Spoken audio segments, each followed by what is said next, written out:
The Jews believe the Messiah is going to come and destroy white people. Literally. They think their Messiah has not come yet. They think that they're going to rebuild the third temple. The Antichrist, our Antichrist, their Messiah will arrive. And they believe the Antichrist will destroy Amalek, which is us. Hey, babe. Welcome home. How was work? Oh, wow. That's really nice. Oh, what did I do?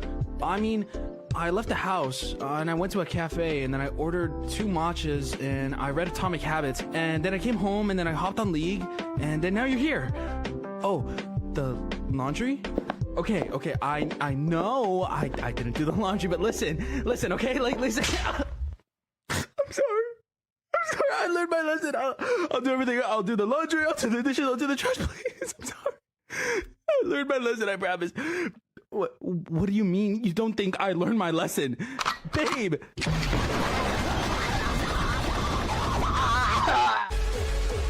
You know, sometimes you look in the mirror and you just don't see yourself. You know what I mean? Sometimes you look in the mirror and you say, this isn't me. I look in the mirror, I have the beard and I'm like, who am I doing this for? This isn't me. I have to get back to myself. So I had to lose them. Krusty Krab unfair. Short, sweet, and to the point. How about this, Squidward?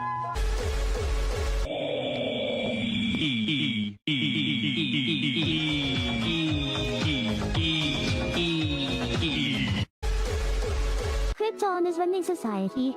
Project Takeout players need to shut the fuck up. Tattoo fans need to be in prison, for the most part. Then we would live in paradise. 'Cause you are the piece of me. I wish I didn't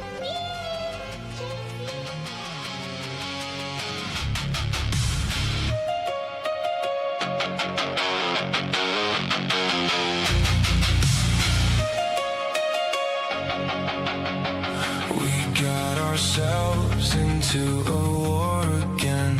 Oh, we're sending our youth into a new meat grinder. Wonder what the reason will be this week. Maybe they're bad or have weapons of mass destruction. Maybe their leaders are desperate and wants to take over the world. But we've got phones now, so we know this, that our elected officials are compromised by Zionists. So we're gunning down Browns in Iranian towns, 'cause Netanyahu said to do it. That's really all there is to it. Israel took all our tax dollars, used them on bullets. We killed the old Ayatollah, not even for oil, 'cause our media are propagandists. Think we're dumb enough to believe that we didn't go to war because Trump's on the Epstein list.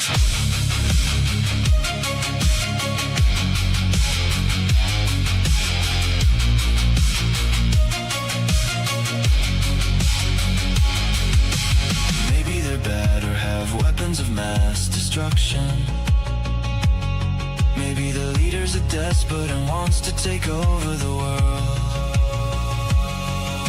But we've got phones now, so we know this, that our elected officials are compromised by Zionists. So we're gunning down Browns in Iranian towns, 'cause Netanyahu said to do it. That's really all there is to it. Israel took all our tax dollars, used them on bullets. We killed the old Ayatollah, not even for oil, 'cause our media are propagandists. Think we're dumb enough to believe that we didn't go to war because Trump's on the Epstein list.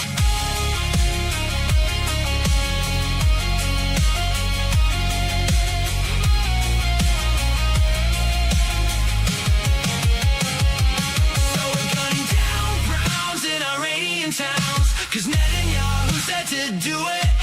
That's really all there is to it.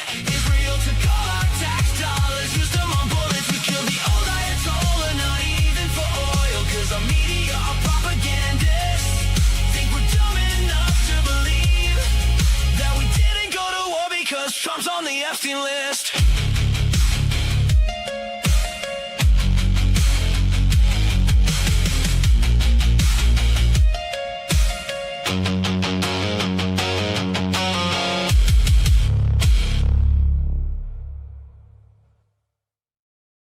Ladies and gentlemen, I hope you're having a wonderful Friday night, Friday evening. I do apologize for the tardiness in my preparations for this weekend festivities, where I have once again overbooked myself so that I can underperform in multiple vocations at once. I have a 12-stage classifier match tomorrow morning, 4 hours away. And then I have a night vision match the same night, 4 hours away from that. So yeah, I was out in the range finalizing some things, getting everything honky-dory ready to go. And I have this stream, and then after this stream, I've got to immediately fall asleep. And by fall asleep, I mean repack the car for the morning. So it's been a busy week. Apologize for being a little bit late, but I hope you all out there are having a wonderful night. I saw Lemon Grenade hanging out. He wants to go to bed too. So I'm going to completely throw out the show notes. There's no more timeline. There's no more setting things in the right order. Okay, just for Lemon Grenade specifically, we're going to go straight into it. All killer, no filler, homeless, Iraq veteran, 1488, sorry, my bad. But it's kind of a sad situation. Okay, now we've kind of memed on him a little bit for some of the silly things he said and done in the past. However, this is, he's one of the OGs of the GunTube scene, and this is a issue that plagues all men in American society, unless you have like a ironclad, airtight prenup. But yeah, this is the title of the video, the way that he looks. I am homeless and I lost everything. We're just going to go ahead and get into it. I haven't seen it. I've been sent some clips and a few other things, so we're just going to experience this together and maybe hopefully come to an understanding of the pitfalls that we can avoid in our own personal lives. Welcome back, everybody. This is Eric here. Somebody said it in the Discord, but there's nothing that ages you 10 years into like sick children or divorce. And he has gone through a crazy transformation over the last few years, if you've noticed it. So back in the old days, he was a little bit overweight, a little pudgy, you kind of had that former vet, where you're Gen X, late Gen X, early Gen X, somewhere in that range. And you're, you get out of the military, you don't really do all that much. You get a little pudgy. And then for a while, it was like, oh, he's on it. And admittedly so. He was on, TRT and probably a cacophony of other things. And he was really getting after it. He was posting up some really good powerlifting numbers. I mean, we're talking like 500-600 pounds, and for deadlift or squat or one of those. So he was getting after it. And as a man in his, mid to late 40s, like pretty good numbers. And unfortunately, the impotence for that was a midlife crisis foisted upon him by a Foyd. Here with Iraq veteran 8888. Okay, no, I am not dead. Okay, contrary to popular belief and much to the dismay of many of my haters out there, I'm very much around. Life has been a little crazy. Okay, I'm not gonna lie. I apologize for my absence, but I am very. Gen X was cooler than you. That's fine. See, that's the thing. I think the generational warfare is gay. It's like everybody gets it. Yeah. Boomers were bad. But if like I'm a millennial, if I started to defend millennials, like, cringe. Why would I defend millennials? It's like, ugh. Very good to go. Everything is all right. However, there's been a few little setbacks in life, but life will go on. I pretty much, listen, some of you that may know some of the things going on, I basically lost every dang thing I own. Guys, I lost my houses. I lost some of my vehicles, all my guns, all sorts of things, all sorts of material. Now, that is insane to hear. That not only, like, you would think in divorce court, which is what he's going to get to here, you would lose half, so things would be split up appropriately. But you can absolutely, and as some people have testified to me personally, you can absolutely get, for lack of a better term, raped by the legal system, like bent over and raped by the legal system, and taken for what you're worth, basically. So literally losing his entire gun collection, which at 6 figures, if not heading towards 7, right? multiple houses in this economy, vehicles. It's like, how does this even happen? You know, if you're splitting things 50-50, surely you'd get to keep, you know, some things. Like, what was it that you were holding on to here? Possessions, access to my range. I don't have a range anymore. I lost my studio where I film. But I will tell you, there is an upside to the situation, okay? I got to keep the dog. I don't have any children to contend with, so that's a good thing. So yeah, very much, I've got the dog, so that's always, that's a win, right, in my... Wait, with no kids as dependents, how did he lose everything? Like, how bad was his lawyer? Or how good was her lawyer? Right? Yeah, and as M26 says, how is he going to do a gun tube channel without guns?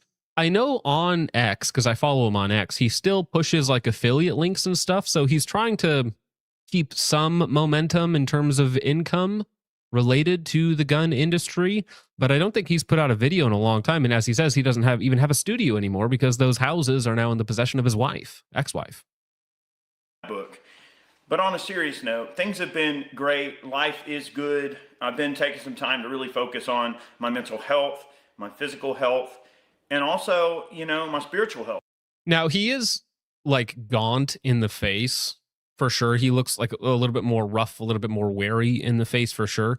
But physically, he is in a lot better shape, as we mentioned earlier. Now, some of that is through a lot of exogenous hormones, but he's also been putting in a lot of work. So, okay, I don't want to dismay that or discredit that about him.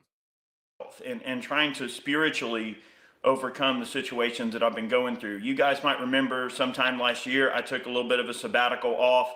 Well, I wasn't quite out of the woods on some of the things that I was dealing with. So apparently some beasts have sort of reared their ugly heads, and there's been a few more things, and I was a little deeper in the sauce than I thought I was in terms of what I was going through. But those things are being navigated, and quite effectively, I might add. And my girlfriend has been an absolute rock star. You know, I'm no longer in Georgia.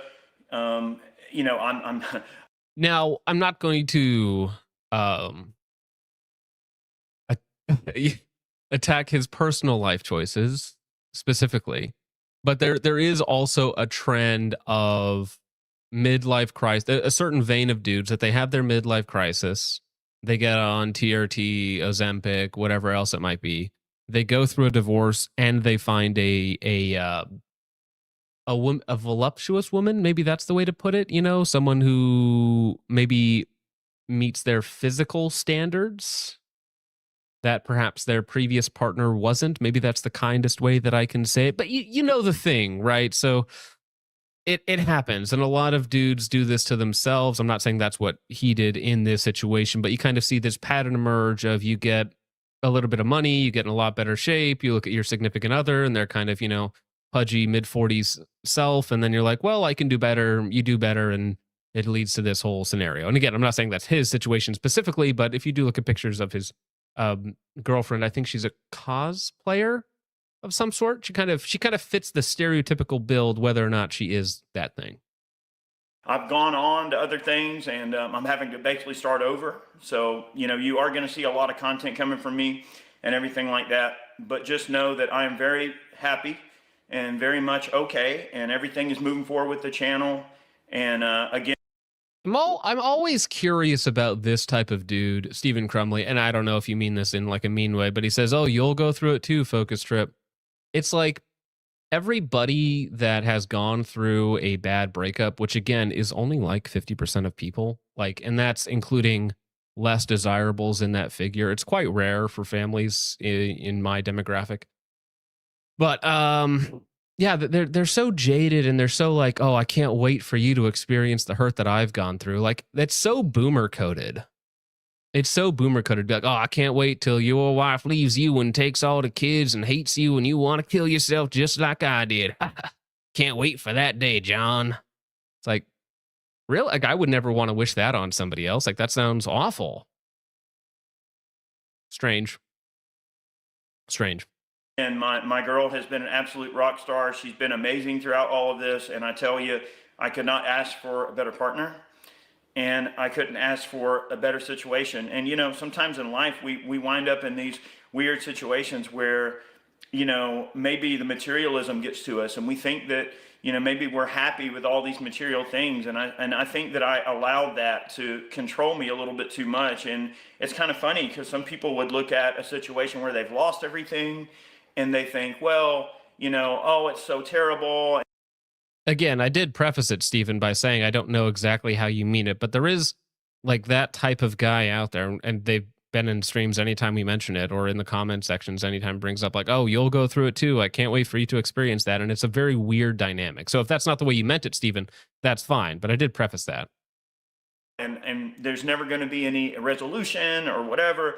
But I tell you, it was actually getting rid of those material things actually pointed me in the right direction in life and made me realize the things that were really important to me. And not to get on some hallmark moment with you guys, but I wanted to give y'all an update and let you know I'm very much okay, and let you know about some of the future of the channel and everything.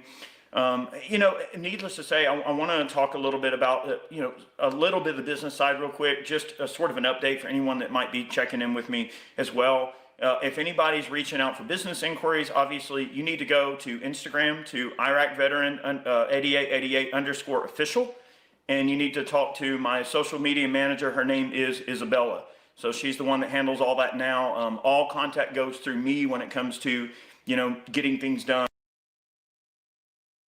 Is IV8888 still big enough to have a dedicated social media manager?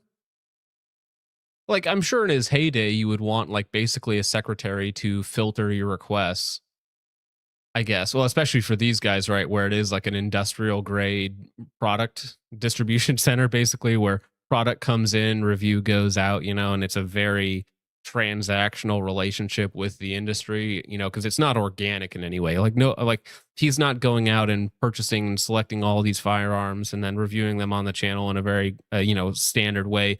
It's like he was one of the early guys that had a price sheet come out where it's like, oh, you want a standard review? It's like $7,500, or, you want this and this and it's whatnot. But it's like, is he in that high of demand currently? Like, let me look up his channel real fast because I'm curious how many views his last videos have been getting. Now, views all over the industry in general are down, but IV8888 style of content is not the most exciting.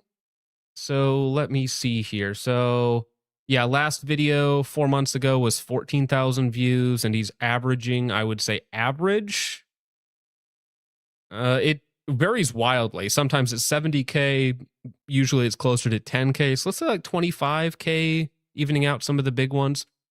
It's still good numbers. It's fine numbers. Not good numbers for a channel with 2.75 million subs, but certainly something on the channel or whatever. So no contact with anyone else other than I. If anyone else is approaching you business-wise for the channel, they are an imposter. That they are not me or Isabella. So they are not us, in my entity, so to speak. It's funny, not haha funny, but sort of tragically funny. I even lost my dang cup, my original cup. So I took it upon myself to.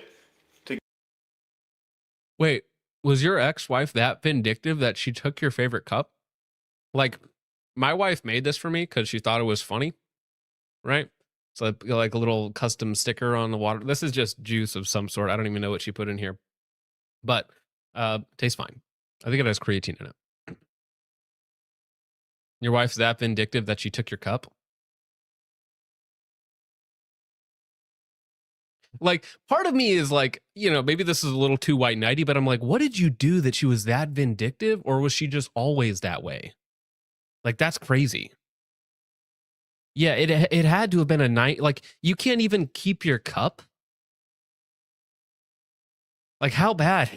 What was going on? Get myself a new cup, and look, I'm so in the doghouse, y'all, that I had to paint my own logo on this cup here. But you know what? We're gonna take it. This is authentic OG, the new OG. Okay, so I even got myself a replacement cup, and life is good, y'all. Yeah, I used to watch a lot of IV88's content back in the day because he had the videos that you wanted to watch, with his buddies, Barry, back in the day. But I am waiting for the other shoe to drop. Like, what's the impetus for this? Like, what happened?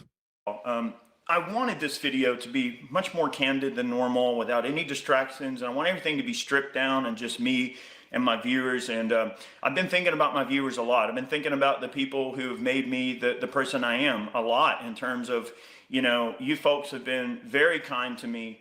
I've seen all the super thanks that have came through. I've seen all the Patreon supporters who have sent messages.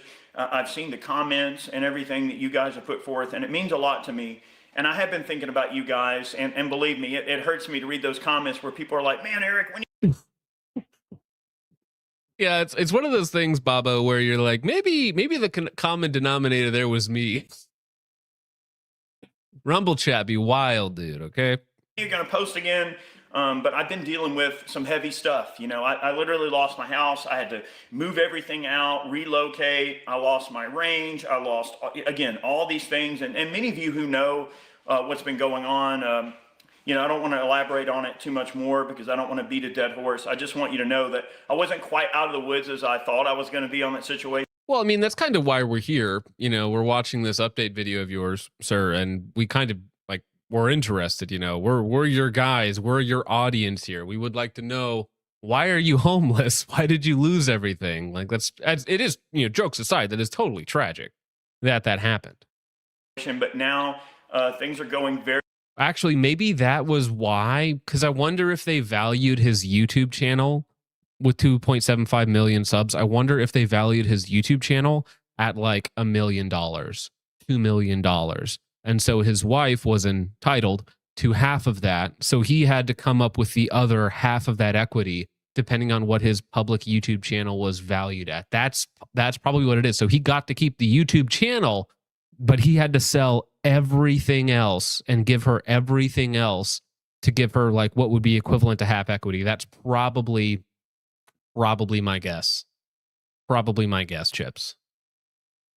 Very swimmingly. I'm extremely happy, very happy. The video that happened is behind a paywall. Does anyone have a link to that video handy? Or should I drop 10 on his Patreon so we could watch it real fast? Happier.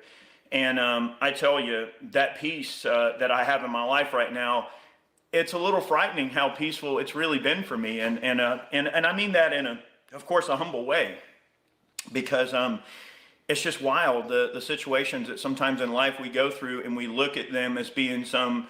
Yeah, no, that's what I'm saying. So he had to, like, if the channel was valued at, say, $2 million, it's like, well, your wife's entitled to half of that. So you either have to give that to her or somehow come up with the equity. And he's like, well, if I sell 2 vehicles and 1 house and I sell all my gun collection, like, that's going to get me to 50% to pay her off so I can keep the YouTube channel. Interesting. For the paywall. Okay, fine. Doc already did it. Is it on his Patreon? Because I gotta know. And is it just IV8888? If it's on his page, it's... Honestly, you guys have already dropped like an insane amount, so I could watch it. I really shouldn't be asking for it, okay? It's kind of douchey of me to be asking for it. 2,000 members, 2,500 members. That's good. Let me see. Top 5. 1 second, guys. Can I change it?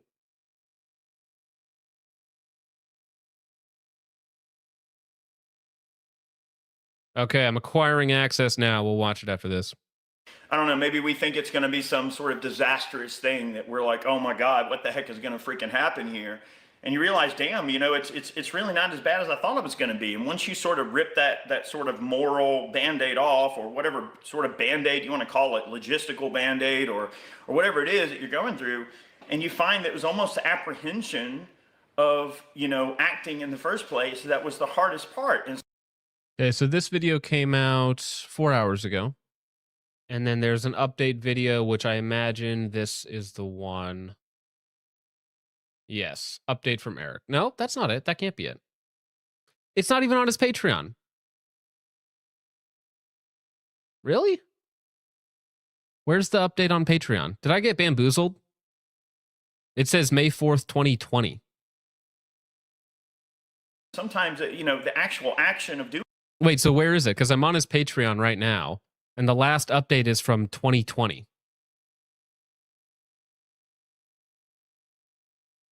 Am I missing it? I'm on chats, memberships. Unbelievable. I got bamboozled out of $5. Wait, is it his YouTube channel memberships? Do I need a YouTube channel membership? I'm just gonna end up throughout the process of this video giving him like $500 just from different places. Does he even have memberships enabled on his channel? No, he doesn't even have memberships enabled on his channel. What the heck? So hit subscribe. No. Yeah, I clicked on his Patreon. I'm not clicking on like a private Snapchat. Yeah, the last post was from 2020. We got bamboozled. Okay, Lemon, we got bamboozled. It's not on his Patreon. The last update on his Patreon is from 2020.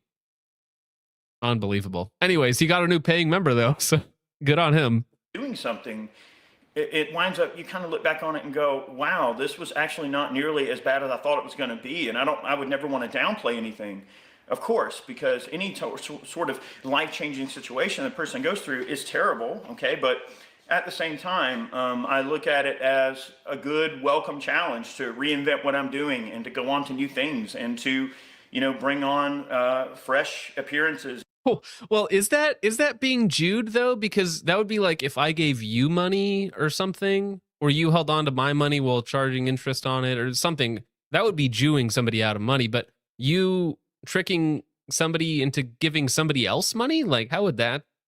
That's just lying, okay? M26. That's just lying. And fresh ideas, and that's what I intend to do. I have been making lists of content that I'm going to make, and I have a list of some like 38 videos that I'm going to be making, and that's just to start, to get started. And it's crazy. Wait, I'm sorry. Did he say 38 videos? So he's going like hog wild. He's going deep, penetrating deep back into the industry once again with a deluge of content, just splooging everywhere. The content out there. That's wild. On fresh appearances and fresh ideas, and that's what I intend to do. I have been making lists of content that I'm going to make, and I have a list of some like 38 videos that I'm going to be making, and that's just to start, to get started. And it's crazy. I've been just a factory of ideas, and I've been paying attention to a lot of things that are going on in the world, and I am going to elaborate on some things.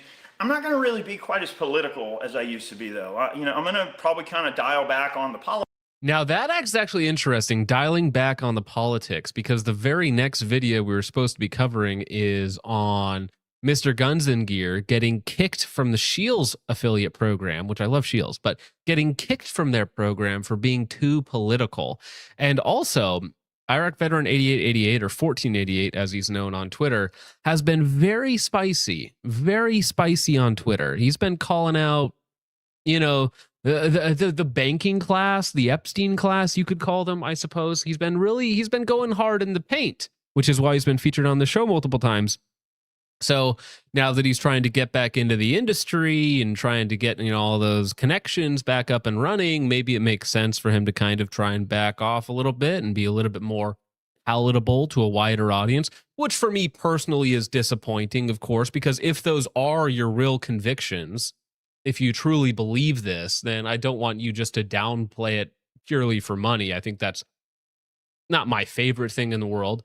And it's not grifting per se. You could kind of cage it as you're being more tactical, for lack of a better word, in how you dispense your ideology. But it doesn't jive super well with me. Yeah, trying to cop a Meprolite sponsorship. IWI checks coming in, huh? Politics and the legislative stuff, and really just stick to guns and stick to what made my channel great in the first place. And honestly, that's you guys, my viewers, and my viewers dictate the content that I make. And I don't ever want to be selfish with what I do on the channel. Okay, sometimes I do want to be a little selfish and just do things just because I want to do it. But generally, I care more about what my viewers think, because they're the driving force of what makes me even want to produce, my content in the first place. So yeah, people have been asking for more gunsmithing stuff and reloading stuff and more of the sort of OG redneck science and sort of the things that made me known what I've done. Now, while that I'm sure is nice to your core audience, I don't know how much of a market there is for that on YouTube in 2026. like gunsmithing stuff, man, not only is it heavily regulated on YouTube, like they don't love you taking apart and showing things, assembly, disassembly, stuff like that, but I just don't think that there's that much of a market for it. So trying to go back to basics when the industry and the market, especially on YouTube, has kind of moved on to other things, I don't think that's going to work out well monetarily. It might work well for a short amount of time, but probably not the best idea. Like even just generic reviews have kind of died off from mainstream importance. Like if you can't add something, whether it's rhetorical flair or editing or like what Hop and Brass do, where it's not really even about the thing that they're talking about most of the time. If you can't do that, you're not going to differentiate yourself. The standard stock 10-minute at the range review, like the view count that they used to get in like 2016 versus 2026 is like in half. So the potential, you can still get views, of course, but the potential is a lot less than it used to be. And that's what I intend to do. And plenty of gun gripes, plenty of 5 guns. Those stuff very fun and informative. And I have some really great ideas on that front. Also, I'm going to be introducing a new series, which is going to be fun. Actually, 2 new series. As soon as I get access to a range again, I've got a range series, and then I also have a studio series. So 2 new series that I think you guys are going to really love, as well as all of my OG content that you've all come to know and love. But guys, I very much am alive and safe and secure, and no longer in Georgia. Again, lost everything, but you know what? I couldn't be happier. Lemon, I feel like you got beef with this guy. I feel like you got beef a little bit here. I don't know the history. It is funny though. Life is going on. Wait, I mean, what's stopping you from putting pubes on your head, dude? It's already, you got the real estate. You got real estate there. Okay, you could pull out the Norwood 7 here. I have an amazing partner that I love more than anything, and it's been great. And I tell you, it's been wonderful, and I'm very happy with where I'm at in life right now. You should do a series on relationship advice. That's what gun is. Unironically, though, these types of videos do a lot better. Like this video is already at, in 4 hours, 40,000 views, right? So this is probably going to peak somewhere between 120 and 250K views, I would say, probably. Which for his channel is like, number 1 of the last year. So honestly, him doing something like this, giving at least, maybe one advice video could do well. But this type of content is actually more interesting than the content that these people usually put out, right? It's the same thing with Tactical Toolbox. Like his video about him owing the IRS $500,000 is way more interesting than him reviewing a $250 handgun that he put together with red anodized parts. It's like only one of those is really interesting. Now, and I wanted to make this video just because I know there's a lot of people who've been kind of concerned about what's going on, and they've been inquisitive and inquiring about things. And I feel like a lot of you folks who've been following me for I've been doing this almost 17 years. And for some of you that have been with me a really long time, I feel like you deserve an explanation on what's going on. If I'm absent for a while, I feel like you guys really deserve to know what's going on because you guys care, and I understand that. I get that, and I respect that. I respect, that you guys have spent so much time watching me over the years and have continued to want more content and everything. So I do realize there's been a lack of content recently, and I am going to get back on that. I've got a ton of great stuff to show you guys, so I hope you'll join me for that. And this video, I don't know exactly when it's going to drop, but I am struggling with the length of the video here because he's, kind of aligned everything he's going to do. Yeah, things went bad. I got divorced. I lost all my stuff. Here's what I'm doing now. There's a lot of rambling. Maybe that's because it's a more candid style video where there's not really scripting or points, and he's kind of just talking from the heart here. But I would, I'm looking for them a little tighter. Expect more content after this video drops. So once you see this video hitting the feed, know that I've got a bunch more in the hat ready to go, and you're going to be seeing a bunch of stuff pop up. And guys, look, I've got a lot of content to share, a lot of stuff to catch up on. So you're going to see a lot of content popping up in the next month or so.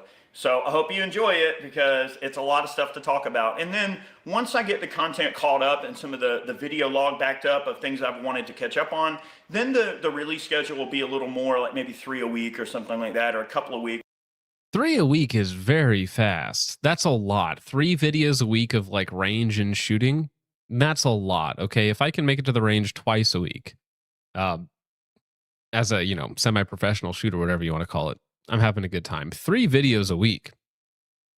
High quality videos. Listen, the daily videos, from the daily channels, not my cup of tea. I think the quality goes down egregiously with the amount of content you put out. And I know I say that as somebody who streams 3 times a week, 10 hours of content a week. What are you talking about? It's perfect. All right. You guys deserve the level of content that I'm putting out here. But, it's maybe a little bit more effort, maybe a little quality goes a long ways. Kind of like women. Okay. You can have a lot of women, but, quality is much more important than pure quantity. We'll see how it goes. But generally, I want to strive to, upload 3 a week.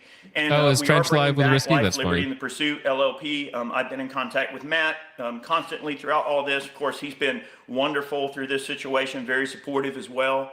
And, we are bringing back LLP, so let me know. I've got some wicked fast streaming ability now, so hopefully we can bring on some guests and things. So let me know live if stream. there's certain guests.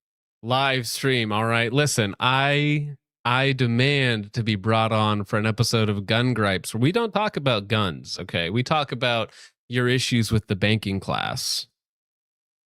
I think it's going to go viral. It's going to be great.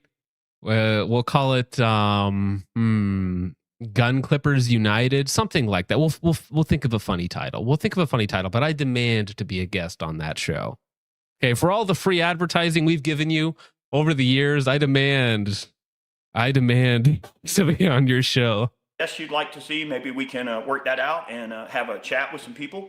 So look, life is good, very much so. I'm so very happy, and I'm loving life. I could not be happier, and it's crazy looking back on everything that's happened and the totality of it all, and ultimately the fiscal and material things that it cost me. Kind of wind up not caring, which is odd. You would think like I lost my gun collection, I lost most of my music gear, I lost my studio, I lost my gun range, I lost 2 houses, I lost some of my vehicles, all my toys, random stuff. Now, I do hope that he's being serious here, right? Because this is like about as bad as it can be for a man outside of having kids involved in a divorce, right? Not only does it suck years of your life, but it takes away almost everything you've spent the previous years acquiring, right? Your houses, your music equipment, your guns, your cars, all of the normal material things that people strive for. Now, I am interested in his spiritual aspect, I suppose, because usually that's what people rely upon to get through very stressful situations, let's say. That's usually what they turn to when you're at your lowest point. Is going to be some sort of spirituality. Of course, it should be Christianity, but it could be different things for different people. So I am curious if he's going to mention that at all, or if that was a vaguely, like a rehab style spirituality awakening with his, Crystal's girlfriend. I don't know. I'm curious about that aspect of his life. Okay. Because if it's not that, the anti-material materialist is kind of a cope, right? Because if you don't have some sort of foundation outside of materialism, it is kind of just cope. Did he read Marcus Aurelius's Meditations and he became a Stoic philosopher? And he's like, okay, well, you know what? I don't have anything, and that's good. He's a Muslim now. That would be ironic. How ironic would that be, dude? Stuff. I did get to keep the dog, which is awesome. So, at the end of the day, okay, that if you listen to that sentence in totality, that sounded very copy, but I am glad that you have your dog. I hope you're doing well. I lost some of my vehicles, all my toys, random stuff. I did get to keep the dog, which is awesome. So, at the end of the day, I'm actually quite at peace with the situation in a way that I'm way happier now than I was over all these last years. And it's just wild what a change in perspective and a change in what you are doing in your life, your spiritual path and your physical path, and taking care of your health. And and also, you notice I probably haven't been posting a lot on social media. I've been taking a bit of a break from social media, and that's been very good for me, to sort of take a sabbatical and take a little bit of a break from that. And I tell you, it's been very good for me to focus on my health. And there have been some things in my health I've been neglecting. So I've, really been going in to, get all of my stuff done and get. I mean, in a way, I'm willing to grant that he's happy to be outside of that relationship, because let's say, hypothetical here, you're materially successful, because he absolutely was materially selective. Like, how many of you in the chat right now have multiple houses and multiple vehicles and a 6-figure gun collection and a recording studio? Like, how many of you have that? Right? So he definitely was materially successful. For sure, no doubt about it. And people saying, well, he's making 6 figures a month in affiliates, or he's making 6 figures a month from SDI, and he has a YouTube channel, 2.75 million subs. All of those things do appear to be true based upon the life that he was living. But you can have all of that and still be quite sad if the person you are semi-forced to be around kind of sucks the soul out of you every day. Like, I've been in jobs where I was making decent money for what I was doing, like right out of college, but like, I wanted to start a shotgun every day going into work. Miserable. And I've never been in a relationship like that, fortunately. But I could imagine the same sort of environment with like no reprieves, though. Because in a job, at least I have the weekend. At least I have the nights off. But in a relationship where you're, tied at the hip financially, and it's kind of like a sunken cost fallacy, right? So you're like, well, it's not great now, but maybe it'll get better. And then 15 years later, it's like, well, it didn't get better and I lost everything.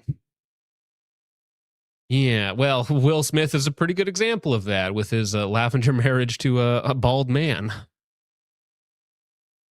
Looked at properly and go to the doctor, which I've almost had to force myself to do that in the past, but now I'm actually making a conscious effort to go to the doctor regularly and get seen, and that's been good for me, to take care of myself and to take care of the things in my life that matter the most. And look, y'all, I'm good to go. I'm back. We're making plenty of content. I think that life is finding its new normal now for me, which is wonderful, and I could not be happier. I'm not going to necessarily. Yeah, I have 2 vehicles. The combined value is about the Sons of Liberty Gunworks Mark 1 up there. That retails for $3,200, and both of my vehicles approximate that combined. Say where I am now or what I'm doing, but I will say that I'm very happy. I have gotten a new studio together to film in. I wanted these first video or two to be with a white background, just to strip it down. That kind of fits in with his Iraq veteran 1488. It used to be a black background, but now white backgrounds are in. Whites only. It's a nice contrast, okay? It's a color of purity, color of cleanness. I agree. Iraq veteran 1488. Down to just me. But I do have a new studio. We're going to be hitting up some gunsmithing videos, reloading stuff, top 5, all of my normal studio content, of course, more range content. I do have some meltdown concepts coming that you're going to love, so don't. Meltdowns are out, dog. Ask Golden Web. Golden Web is now the king of meltdowns, and they're out now. They're not cool anymore. I mean, they're cool because they get 20, 30, 40,000 views, but YouTube doesn't like them very much, okay? So think about the amount of ammo you have to spend in a meltdown. Like, let's say it's a low ball, average 500 rounds or something. It's that plus everything else, unless he's getting sponsored videos, because maybe gun companies are going to sponsor him for the burn downs, right? Which is probably what he's angling for. So X company will send him gun, another X company sends him the ammo, and he pure profit, right? So it doesn't spend anything on the gun that's getting burned down, doesn't spend any money on the ammo. That's like the purely capitalistic way to run it, without any integrity, of course. Don't worry, y'all. I'm good to go. I'm alive. I'm here. I'm back. Better than ever, healthier than ever, in a better mental state than ever, and happier than ever. And I tell you, I can't wait to get. He does not seem happier, okay? My subjective interpretation of his actions here, he does not indeed seem happier. Bone says, my finances burned out. Very interesting burn down concept, yes. Very, very much so. Yeah, it's like, You could just be honest though and be like, it was a rough time. We're through it, and now it's just about building back slowly and eventually being at a place where I'm happy. Because it's okay to not be happy. I think that people kind of work themselves up into this idea that they must always be happy, they must always be at peace, they must always, be living this idyllic lifestyle. But I think it is okay to be like, you know what, things are a little rough right now. There's going to be ups and downs in life. This is the down. We'll work through it. We'll make it through because the ups are definitely worth it. And just is what it is. I don't think you need to cope. I mean, unless you're just cope maxing. If you're cope maxing about everything, that's fine. All right, just keep on doing you. Back to producing content, and I appreciate all of you being, patient with me while I've, been sort of getting my life together. And boy, is it a life. And I'm very happy.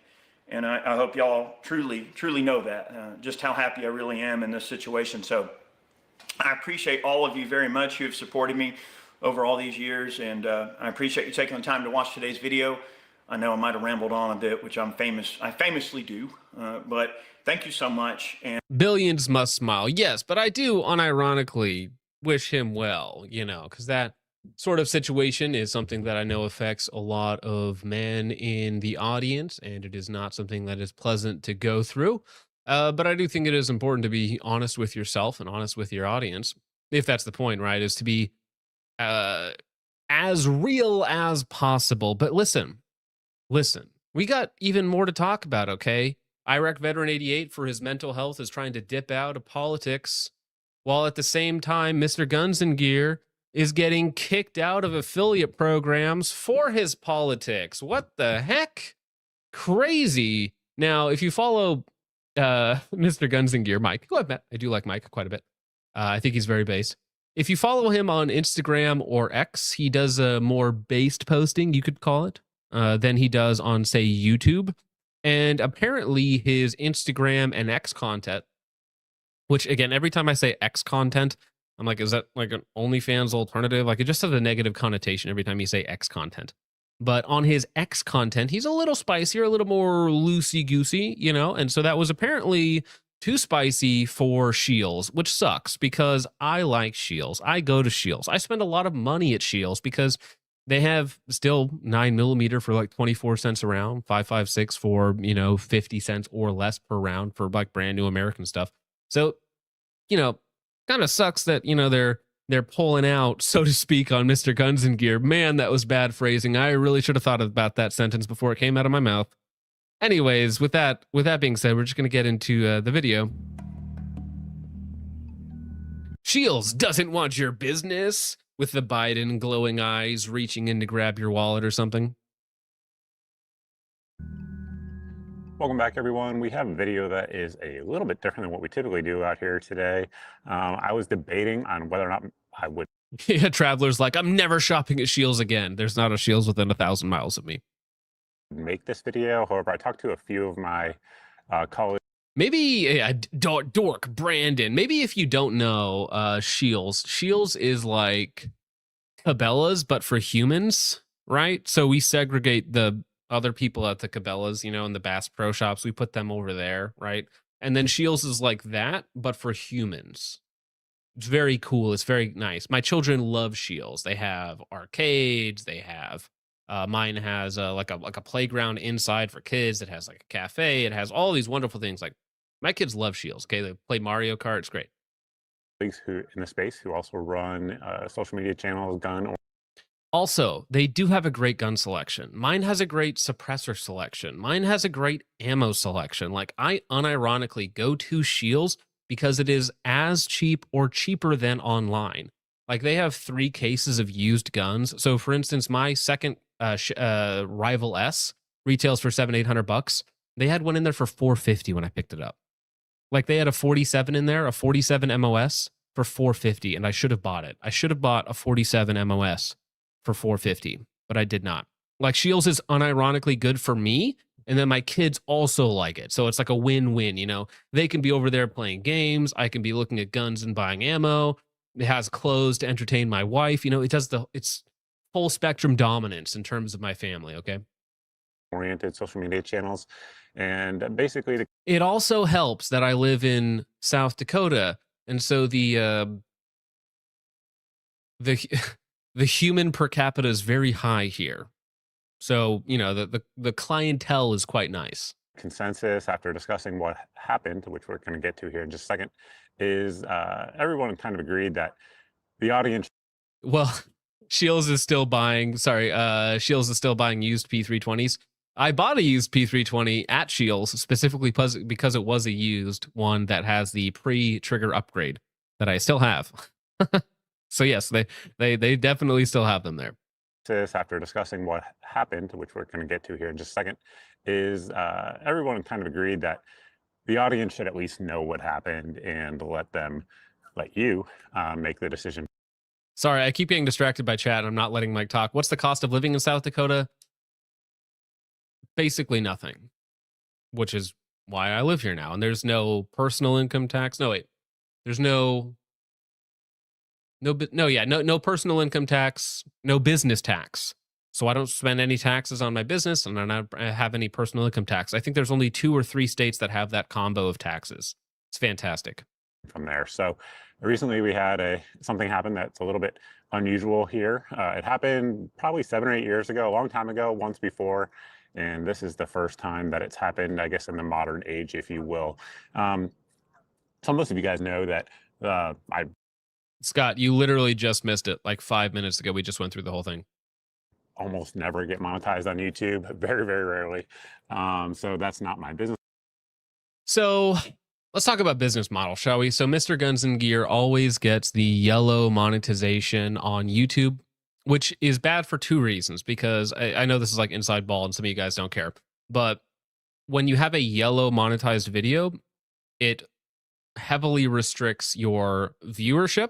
So it will not send out as many notifications. It will not send out as many recommendations. It won't show up in your algorithm. And then on top of that, it pays you like $0. So even though it says limited, what it really means is 0. So for instance, I never upload a video when I do my videos that are not green on any channel, whether that's Focus Clips, Gun.Deals, or Focus Trip. All of my videos are always green across the board, which means that I have to upload multiple copies of each video with sometimes different edits until they get the green signal, because that's what actually gives them views. Mr. Guns and Gear doesn't do that, which he probably should, but he's also big enough where maybe they would catch on to that. So it's different when you're a smaller channel versus a bigger channel. So the way that Mr. Guns and Gear monetizes his platform is through affiliates, through merchandise, through sponsorships, all that sort of stuff. Me, it's literally you guys. You guys pay for the show. And yeah, yellow is random. Like, so literally like 2 days ago, I uploaded 3 identical videos. Okay. The only difference was one had a radial delay filter or radial blur filter at the outer edges. One had a zoom blur filter at the very outer edges. And 2 of them got monetized, one didn't. Exact same content throughout the video, exact same length, no audio cues, no different visuals, nothing. Just like a little tiny blur overlay difference on some of them. And 2 of them got monetized, one of them didn't. I don't know. It's all AI. It's all nonsense.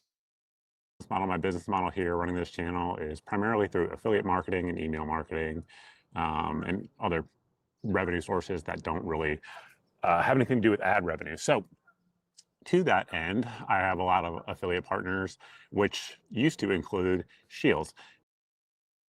Chud, I do all the Focus Clips now, since Richard's been fired from that. I do all the Focus Clips now, and I do at least 2 videos a week on Gun.Deals. So we're talking like 10 videos a week. Come on. More like 5 videos a week. And now I should also mention, because it's important for context, that Shields, which for those of you guys who don't live in the Midwest, you might not know what that is. Shields is like a Dick's. It's kind of like Cabela's. It's kind of like Bass Pro Shop. It's an outdoor store. Again, it's like those things, but for humans. It's quite nice. It's quite nice. Like my kids love the Ferris wheel. They love the playground. They love the arcade section. The gun selection is great. The ammo selection is great. The prices are legitimately great. So I actually do love Shields. And they are a full department store. So they have like, you know, clothes and outdoors and ATVs and fishing and workout equipment and all the other stuff. store that sells a ton of stuff. Like they sell like volleyball stuff. They sell like hockey Richard's not fired. He just doesn't run the Focus Clips channel anymore. I do, because it has 2 strikes on it. equipment. They also sell firearms, hunting equipment, optics, ammunition, etc. And so Shields in the past has sponsored this channel. They have done in-video sponsorships. So I've had a good relationship with Shields, a business relationship, I should say, for over 10 years now. And recently, with everything going on, in the last month or so, ammunition has been selling well. And I've been sharing a few deals that Shields had because they ran a free shipping sale, I guess a couple weeks ago now. And so that drove a lot of traffic to Shields, and somebody at Shields must have seen it and was wondering where that traffic was coming from. And obviously it came from me. And so I recently received this email. Steam Recovery says the racism is insane with a Ben Shapiro face. Mazel tov. And Must be that's new what we're here. talking about today. So Shields reached out to me, and I'm going to mute or I guess edit out their names just so you guys don't see that, because these aren't public figures. I don't want to call anybody out publicly and have them harassed. But just know this is who this person says it is. And it says, "Hello, my name is blank." Now, here's the thing. I have also had an email exchange with Shields for their affiliate program. Now, this was back when I did affiliate stuff. So that's like 3 years ago at this point. But Shields was one of the last companies to reach out to me specifically, like to send me product and stuff like that. It also kind of fell through. Again, this was like pre-Palmetto State Armory, Jackal. This was like 3-4 years ago at this point.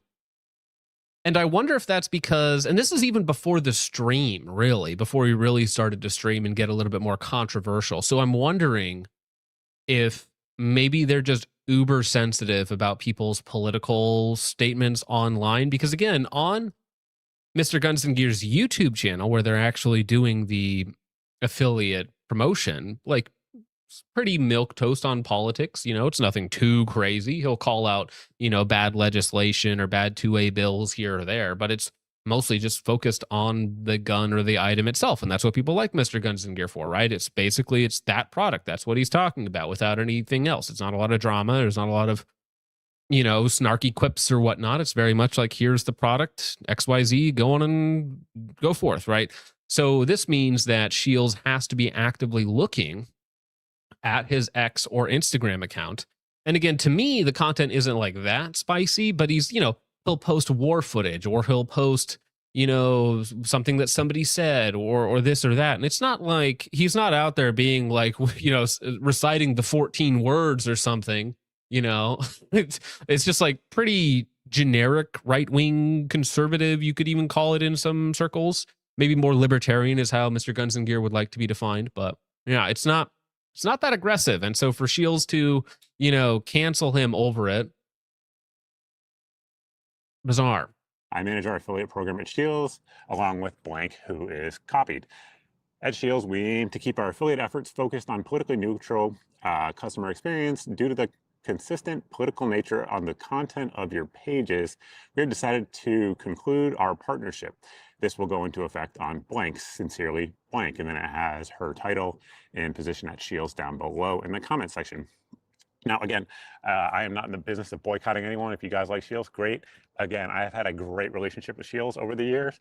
I've had no issues until this just recently happened. I replied back to this person explaining that exact same thing, asking if it was a mistake. Yeah, it's a little HR coded, isn't it? Right? Because let me look at his X. I'm just going to pull it up. I'm going to pull up Mr. Guns and Gear's X account. Okay, we're going to go through it. We're going to put ourselves in the shoes of a stunning and brave HR director here. And we're going to see, is Mr. Guns and Gear's content too controversial? Too controversial for Shields? Let's see. All right. There's a Blazer for 23. Yep. Oh, can't show that on YouTube. All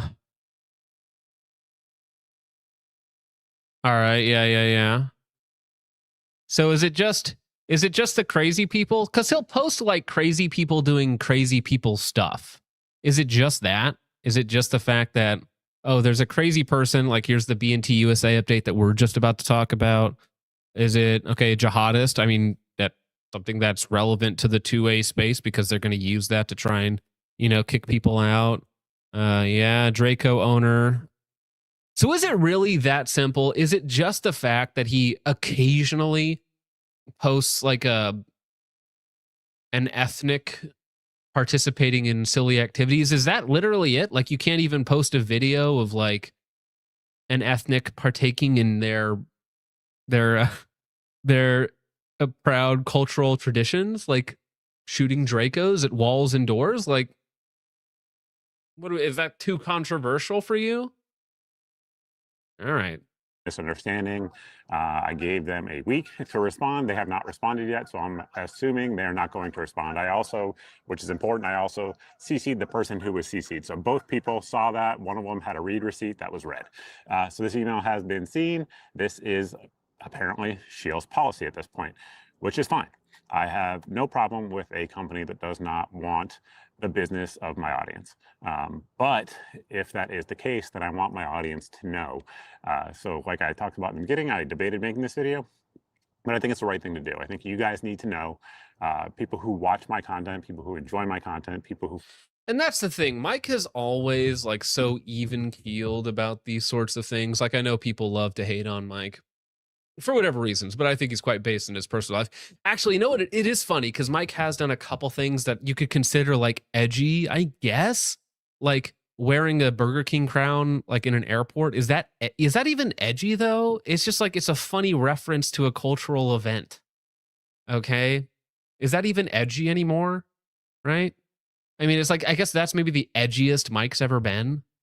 Yeah, I mean, maybe like some of the footage he's posted has been horrific, but it's just like posting police footage, It's like, I don't know what to tell you. It's like, yeah, this happened. And again, I've met Mike. Mike's like an actual nice person. I met him and Gerald of Louder with Crowder at PSA's The Gathering in 2024. And Mike was like talking me up to Gerald, which is like, okay, thanks, Mike. I really appreciate that. You didn't have to do that. Mike's a nice dude. Follow me on social media, need to know what companies support us and which ones don't. Again, Shields did support. Gerald might be gay, but I like Mike, and he also does work with Mug Club, or at least he did do work with Mug Club. I don't know if he still does work with Mug Club, but Mike used to do stuff with Mug Club. But Gerald is a generic Christian Zionist, and that there's literally like 50 million generic Christian Zionists within the country. So it's not like Gerald's egregious. He just has this one really obvious blind spot that we all disagree with, right? Gerald's huge, and Mike's like 6 foot, so me and Mike are about the same height. Support us for a very long time, and I'm grateful for that support over the years. However, they have chosen that they do not want to be a part of this channel and any of my social media pages anymore. And again, just to kind of put everything in context here, I pulled up their outdoor page here. So these are the kind of brands that they're working with and they're selling stuff from. So Silencer Co., 6 Hour, Ruger, Vortex, these are the brands that are highlighted on the home page of their outdoor page. Fiocchi, Leupold, Beretta, YouTube doesn't like Mossberg, prices. Federal, Magpul. These are all companies that I have relationships with. Yeah, and I think it literally has to be. It's not his YouTube channel, because again, Mike's YouTube channel is not spicy. It's very much just like generic, maybe for lack of a better term, review content. It has to be like somebody got offended because of an Instagram post or an X post somewhere. It's very Foid coded. It's very Foid coded. Like somebody had to get upset somewhere. And the fact that they won't even answer your email and be like, hey, why is this? Was there a specific instance? Like, what's the problem? Like, at least give me an explanation. But no, it's very woman coded to not even respond and just leave it alone. So one would think that a retailer of those companies would want a relationship with my audience, but they don't. So it's fine. I appreciate the support while we had them, but I just want to let everybody know that Shields does not want anything to do with this audience. And if you guys still want to shop at Shields, great. I'm happy for you. If they're local and convenient and they provide a good service to you, by all means, please do so. But I just want to make you guys aware of what happened, and that is the current status. They have not replied to me. If they reply to me, if anybody gets back to me, I will let you guys know as well. I mean, I kind of doubt it unless somebody higher up in Shields like sees the video and is like, who's doing our HR again? Who's doing our affiliate marketing again? Maybe we should get this guy back on our team. You know, Mr. Guns, like your million subs, you know, decent viewership. He does. I mean, he occasionally politically posts. Like, this is just the funny rant that Donald J. Trump went on, which I also agree with Mike. This is the craziest part of the whole truth, I guess you could say, because it's on Truth Social tweet, whatever you want to call it, when he says that, actually, to me, the First Lady of France is far more beautiful woman than Candace. In fact, it's not even close. Now, to Jake, that's pretty much straight up heresy. Because, I mean, look at what the First Lady of France is competing with here. You don't get to ask those questions. What's wrong with you, Mom? Why are you so scared? That face is why I'm scared, Candace. But that's the gist. So, Mr. Guns and Gear canceled. Iraq veteran 1488. He's back, but homeless with less hair. The wife even got the hair. The ex-wife even got the hair. She got the guns. She got the houses. She got the cars and his soul. But now he's free, like a bird, trapped or escaping from its cage or something. And he's really happy now. But we got to get to your guys' support because we still have a lot to talk about. Palmetto State Armory is using third-party face and ID verification, pulling a Discord. Palmetto State Armory. Okay, I'm waiting for the Palmetto State Armory defenders to show up. That'd be really cool. I'm very excited to hear your kind words about, their biggest champion here. We got Red Dots Are Stupid video from Carrie Trainer. And we got more B&T USA news. We've got a lot of news on Friday to get through, but I am going to get through all of your guys' support right now because you guys have been extremely generous. So as I do this, Zanico for 10 says, let's start this party right. BTM on deadbeat, B-class gang, stand up. Christ is king. Christ is king. You get 5 seconds of this. Here we go. This is a song of the summer shit. You know it's funny. Walk on stage with no shoes on. All right. I'm limiting the feet, okay? Bullshark for 5 says, Jake, how much for you to say I call this the helicopter?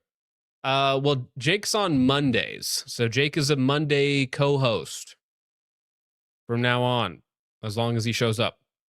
Thank you, Bullshark.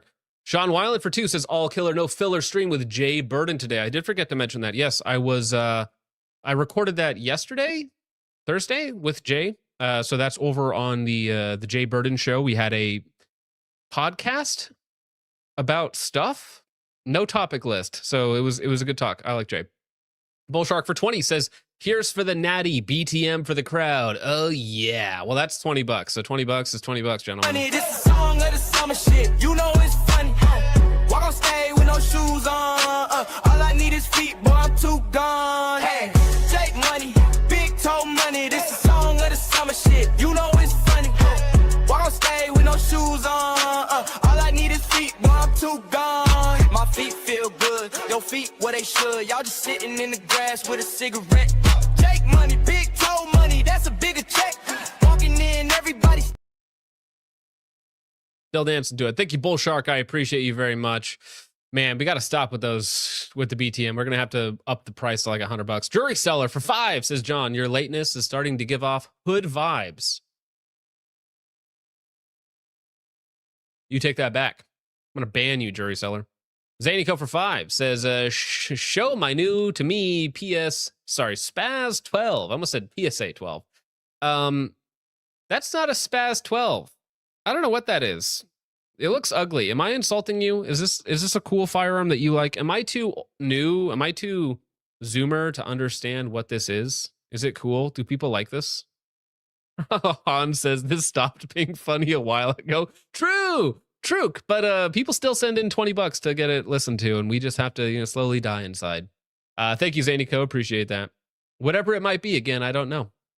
Amorite Boy for 2 says late and alphabet soup acronyms. Dude, I forgot about that lady. I think I have to pull that up later. The MMIQPA. Can we just go back to calling you guys fags? Like, can we just call you fags? Like, that'd be a lot easier. Thank you, Amorite Boy. Lightspore, member for 6 months, says it was never just a phase mom type music. Dude, yeah, the Netanyahu cover of Fallout Boy goes hard. Thank you, Lightspore. Cody Fisher for $20. Well, at least here we can give you something more appropriate, okay? With the 2 crosses, Christ is indeed king. But you do need to do 3 crosses, right? Because if it's just 1, like 1 is appropriate or 3. Don't do 2.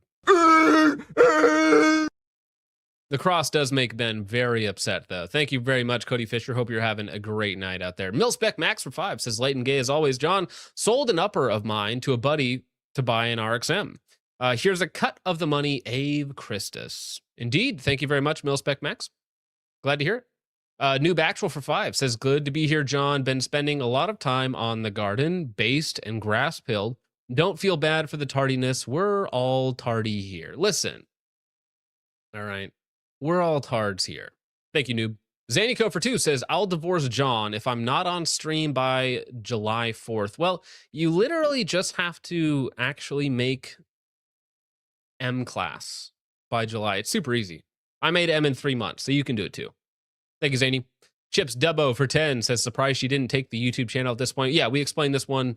I think it has to do with the equity value of the YouTube channel, and that's why he had to sell literally everything else to pay her off. Thank you, Chips Dubbo. Doc Brown for 10 says, for the paywall. I paid the paywall. There was no content behind it, but thank you for the 10. That is very generous of you. Mass Mark for 5 says, I sent him some words of encouragement, but I fell away from his channel a couple of years ago. The last few vids I saw, it was clear something was wrong. And yeah, it's a tough situation to go through, and it's going to affect every aspect of your life.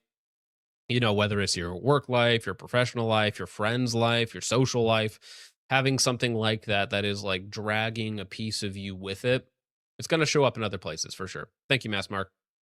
Amrite Boy for 2 says, Tegrity Farm from South Park equals more Tegrity than GunTube. Yes, usually that's the case. Amrite Boy for another 2 says, what were you like before brand controversies? Way more boring. Way more boring. I really got into YouTube doing like car stuff and then computer stuff and then transitioned to gun stuff.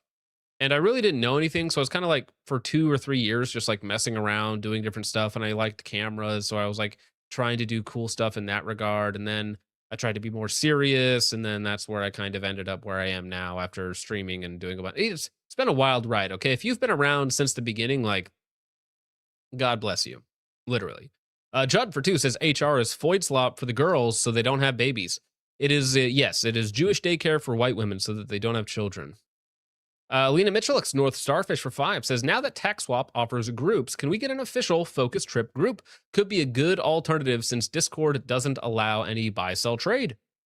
Yeah, we're still working on a couple of other things. I should probably be dropping the Stoat link every stream in chat, but I think they have the same TOS against buy-sell trade as Discord does. Chips Dubbo for 10 says, ever notice how a dude that beats Foids always got a Foid to beat? It's almost like women are attracted to male aggression. You know, it's like male confidence, male domination. It's almost like women are just attracted to that. It's like, let's look up top-selling female literature, shall we? Let's see what's in there. Let's see what it's about. Oh, dark romance? You mean rape. All right. I don't think women should have rights. Thank you, Chip Stubbo. Understand for once for 10 says, at your recommendation, I got myself a Dead Air Wolfman.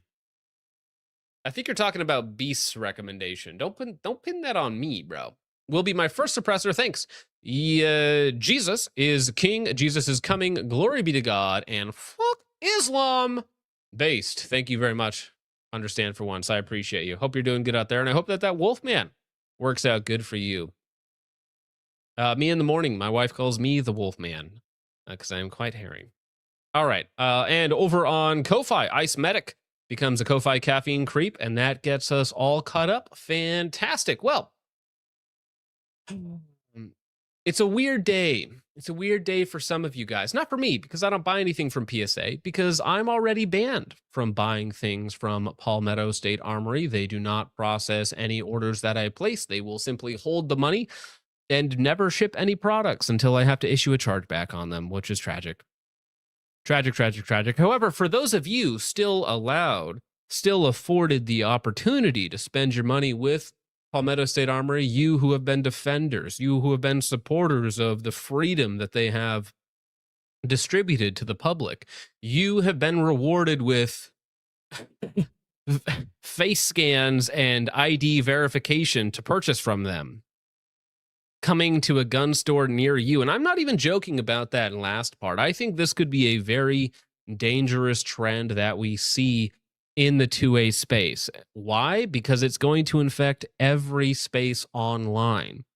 So, for instance, like Discord was trying to roll out where you needed to have some sort of facial ID matched with a government issued ID, right? To get that, to make sure that you're you, to make sure who you really are, to, I suppose, limit underage people's access to Discord, right? People who are below their minimum requirement for that.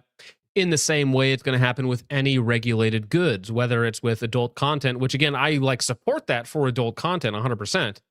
But they're also going to use that logic. That's the double-edged sword, of course. They're going to use that sort of logic on everything. So they're like, oh, okay, you're going to require age verification and ID verification for that. Well, then we're going to apply it to everything that you enjoy, right? So in this case, I totally see this as maybe a preemptive move from Palmetto State Armory. Perhaps they've had some discussions with people. Again, they do a $250 million a year in terms of sales. So they are quite large in that regard. And they sell primarily 99% to the public. So governments and peoples wanting them to verify that they're not doing anything untoward, because imagine, if you will, Palmetto State Armory is actually shipping to people unknown to Palmetto State Armory, of course, to people who are either prohibited persons or perhaps underage because they're not doing these things. And then, you know, a state, a DA, a city, federal government, whoever it might be, is trying to step in and say, well, actually, you get sued now for knowingly selling to people who should not have it. Or we believe that you didn't do due diligence in how you sold your product. And I do view this as a way for governments, state, local, federal, to step in to try and limit online retailers and eventually your personal access to this sort of products by making it everything be tied to a government ID, which helps them to categorize it, which helps them to, what's the word that I'm looking for? Helps them to coalesce all of the information and tie it to a specific individual, right? And this sort of system would really help with that. So, warning, Palmetto State Armory now using third-party face and ID verification on some orders. This is a follow-up to my previous post. A lot of people thought what I described sounded like a scam, which honestly seemed more believable than this actually coming from Palmetto State Armory. Unfortunately, it is not a scam. It was confirmed by Danny from PSA, which I believe will be in the comments of this thread in my last post, and by customer service when I spoke to them.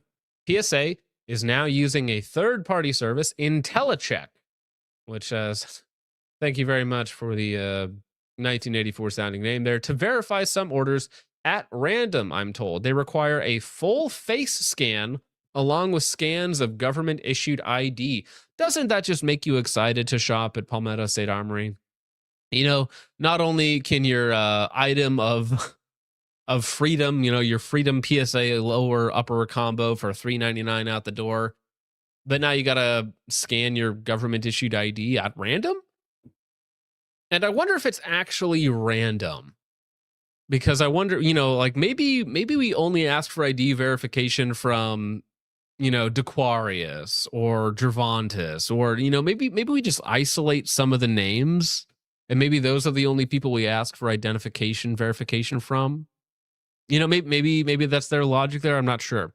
In my case, I got a text from a random number saying I had 30 minutes to complete the verification through their site. No prior notice, just a time-sensitive message asking for a biometric data and ID.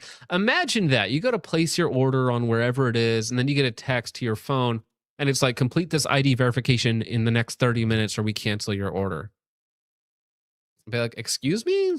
Like, no, I'm not texting this random number my ID that has my address and has, like, you know, all the other sensitive information and a scan of my face and the inside of my house. Like, no.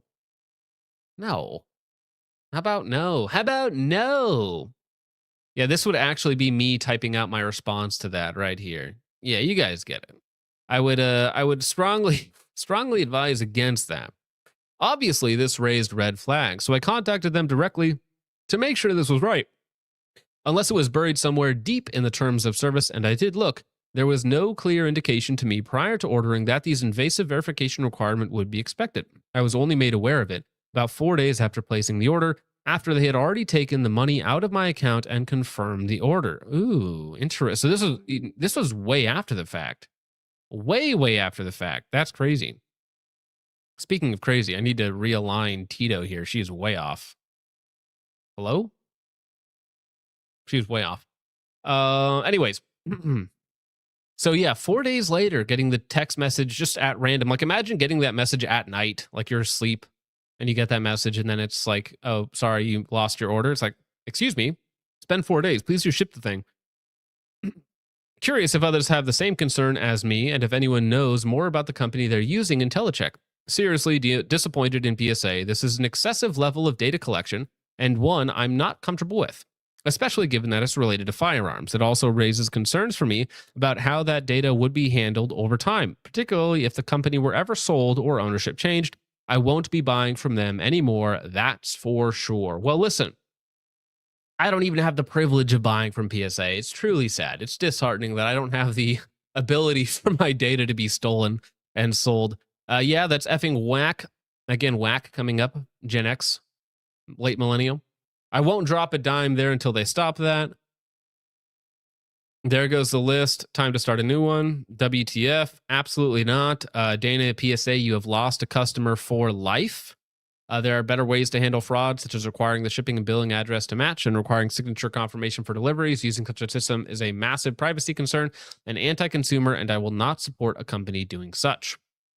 He was all up in my other post. Where is Danny? Is Danny hiding? Danny, where are you? I need to find you, Danny. Get over here. They still won't send me an FFL, a screw, or a t-shirt because I live in a banned state. When I finally got a rep on the phone, he told me to vote better. Yes, that's PSA, famous for supporting Americans' right to freedom. And they won't ship you a screw because you live in a banned state. Thank you. Vote better.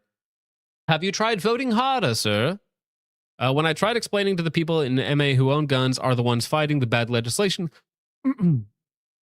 I was pretty much told that it's my fault for living in that state. FPSA, they exist to sell stuff so cheaply it puts other stores out of business and they don't actually support the 2A like they tout. Preach. This guy gets it, dude. I'm on Reddit's side here. Reddit gets it. Reddit gets it, yes. They put out of business your local FFL or your smaller online retailers so they could take over the market share and then just flood the market with substandard garbage over and over and over again. Jeez. But Danny, get back here. Where are you, Danny? Well, guess I'm never buying anything from PSA again. All right, well, I am going to I'm going to track down his previous post while we're waiting here because I want to make sure we're getting the lowdown here on PSA's response, okay? Can I just look at this guy's post? Here we go. Sorry, that post has been removed. Let's see. Okay, where is Danny? Here we go. Here we go. So this is Danny confirming it. Okay, so this is on another post that this gentleman's made. I will never buy from Palmetto State Armory again. I lost a $900 deal because of their mistake, and the best they could do was offer a $30 gift card, very PSA coded. And if you scroll down here, this is Danny PSA, who ostensibly works for PSA handling their social media. Yes, we use IntelliCheck for order verifications. As part of our fraud prevention program, it's a random selection of orders that's chosen. Send me your order number, please. So this is them confirming that they do use this service. Just looking up IntelliCheck. I want to know who owns IntelliCheck. What type of person owns IntelliCheck? You know, inquiring minds wish to know. The largest individual holder is Nelson Ludlow. Who's Nelson Ludlow? Nelson and Bonnie Ludlow. Okay. Vanguard. Vanguard. Really? Where have I heard that name before? Ooh. Oh, no. Nelson D. Ludlow, now known as Nella Ludlow, PSA using a tranny-owned data collection company?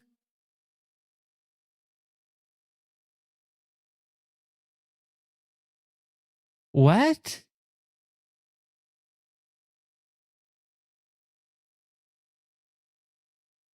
Oh, no. Oh, no. Nella Ludlow.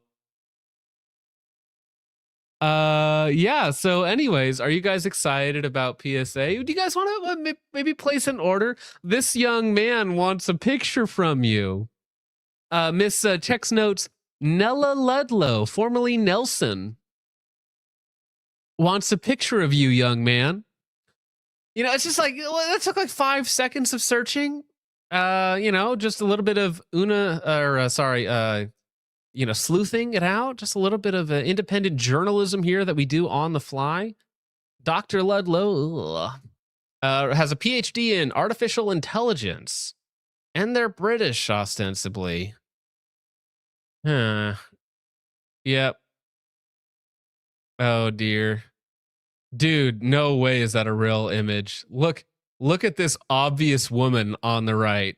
Obvious woman on the right, Nella Ludlow. It's true, Zany. Not a lot of woods in the chat. Not a lot of woods in the chat. Crazy. Oh dear. Oh dear. Well, so how you guys feeling about PSA? Feel good? Feel good? Height mogging foids. True, dude. True. Oh, kid corporate, dude. Wood shipper. Okay. Yeah, Urukai. Yes. Well, he's a dude, so desert rat wood. Desert rat. That is tragic.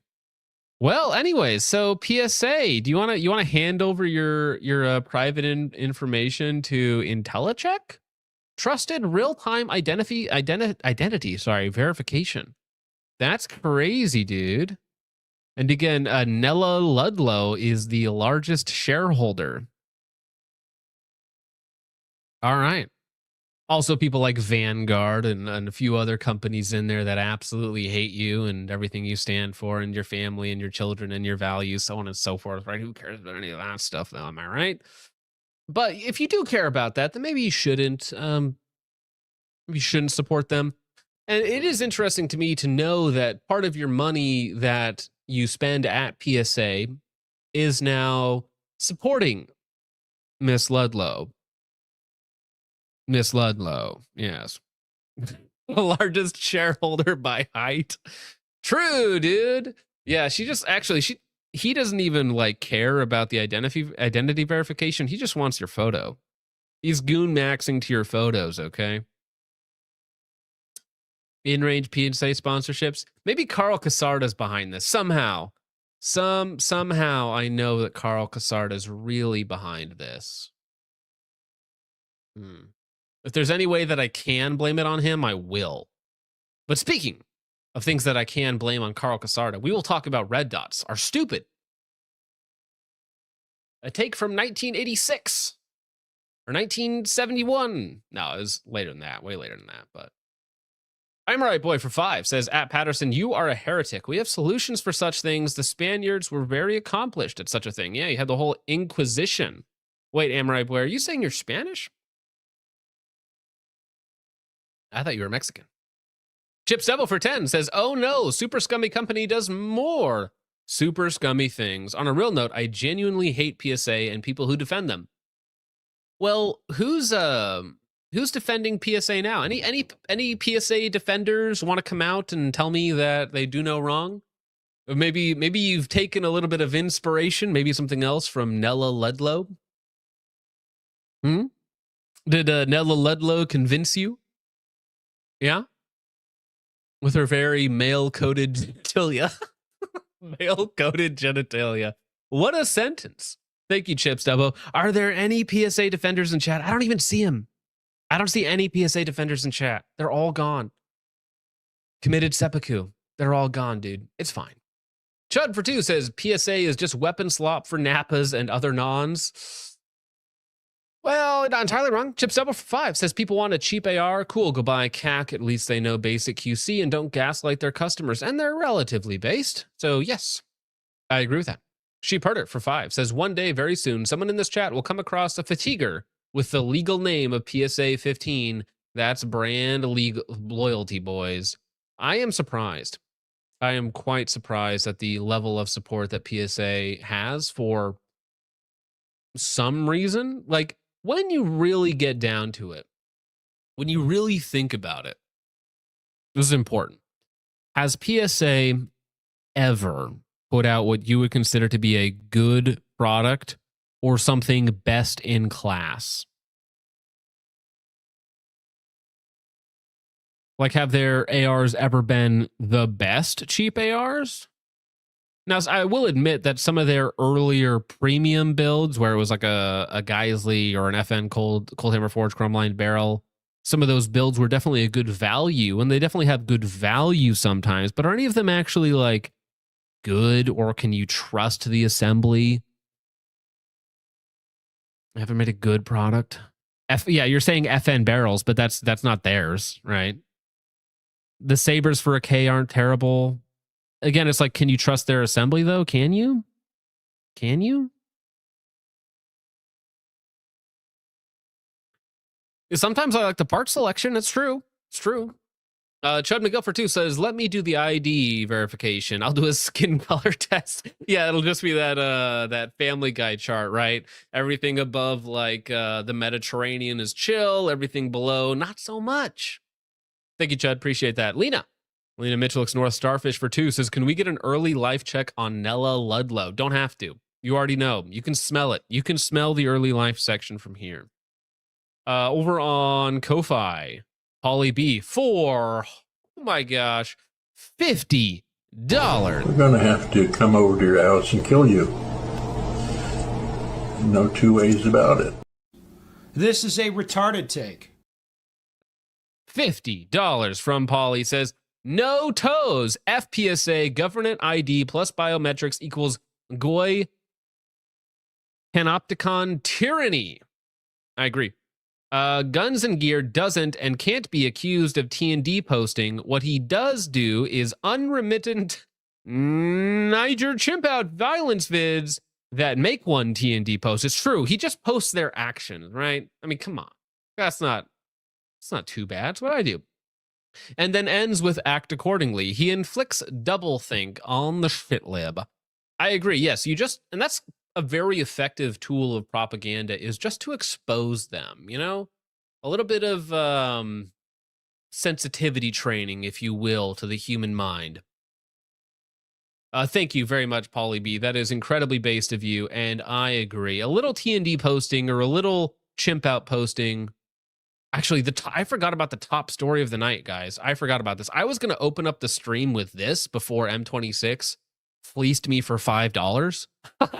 But there is a civil war right now breaking out in Africa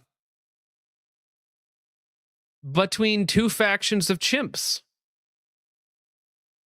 There's a violent civil war going on in Africa between chimpanzees. Chimps, a chimp out, a random chimp event.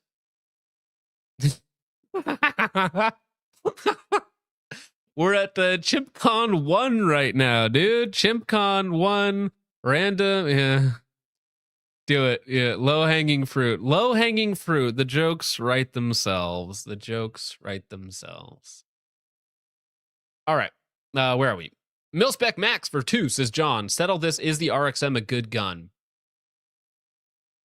Oh, it's tough. I'm going to say yes, that it's a good gun because I do like the optics mounting system and I like the interchangeable frames. Like, I like the value, obviously. But would I say that it is better than a lot of other guns? No. But if you mean good, simply in terms of it works and it's inexpensive, that's fine. You know, because dollar for dollar, I take it over a Taurus. I take it over a Dagger. I take it over most of the other budget guns out there. Maybe good is too strong of a word. Maybe fine. Maybe you could call it fine, but good implies something above fine. So I'm actually going to take that back.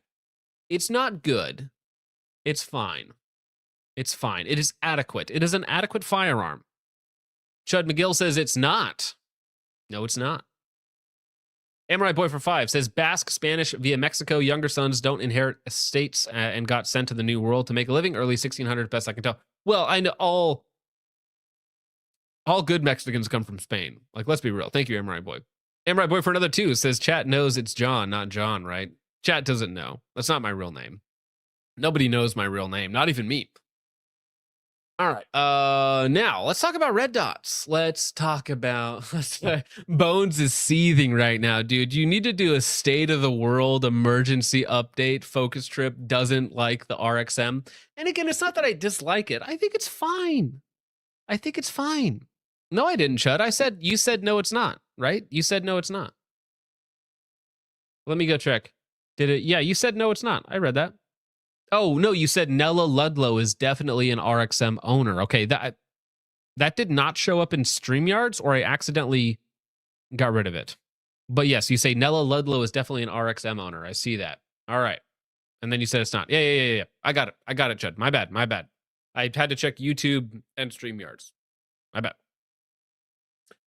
Yeah, state of the RXM. That's what you got to do it. It's state of the RXM. John is a projected figment of my imagination. True, dude. I barely exist within my own mind, let alone yours. All right, well, how about red dots? Do red dots exist? Are they real? Can they hurt you? Will they slow you down in a high-paced, high-tension environment where your life is literally on the line when seconds matter? Minutes still exist in Africa. I don't know. There's some saying that goes along with that. But here's Carry Trainer. I'm not particularly familiar with Carry Trainer. They're a rather large channel, 370,000 subs. If I had to guess, they do some training with carrying. That would be my guess. Oh, please don't shoot there. Let's see. So Ireland road trip, only 700 views. Actually, that's rough. Okay, so their videos get about as much views as my live streams do. Which is fine. You know, not every video is a hitter.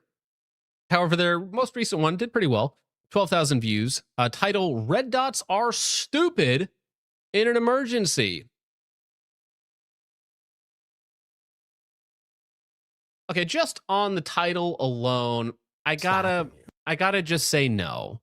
Just on the title alone. And again, clickbait is fine. Okay, we all engage in a little bit of clickbait. But realistically, the statement, red dots are stupid in an emergency, is terrible because most of the times that a firearm is employed professionally, it's with a red dot, you know, or some sort of magnified optic because optics just work better than irons. Like, that's just how it goes, right?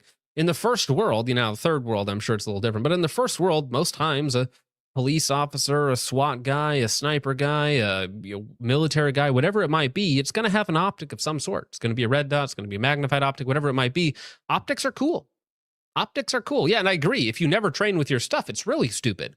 But what's stupider than having a red dot, or more stupid, I should say, is not training in the first place and then expecting to be prepared for a emergency situation. So on its face, I just disagree entirely. No, thank you. What do you add to that? I mean, why wouldn't you want to put your sights on the target? Yeah. Especially in this situation where somebody's running at you when with a you knife. really want to stop somebody. Why? Wood arrow? You need help, man. You need help, okay? You're stuck up in the booth too much, okay? You're working too hard on those accounting finals and like you're just starved, okay? You're starved for female attention. That's your thing. You're a collection of figurines not getting you through it, huh? Tragic. I love point shooting. I'm not going to stop. You do. You Won't have so stop, much can't fun with stop, it. never stop.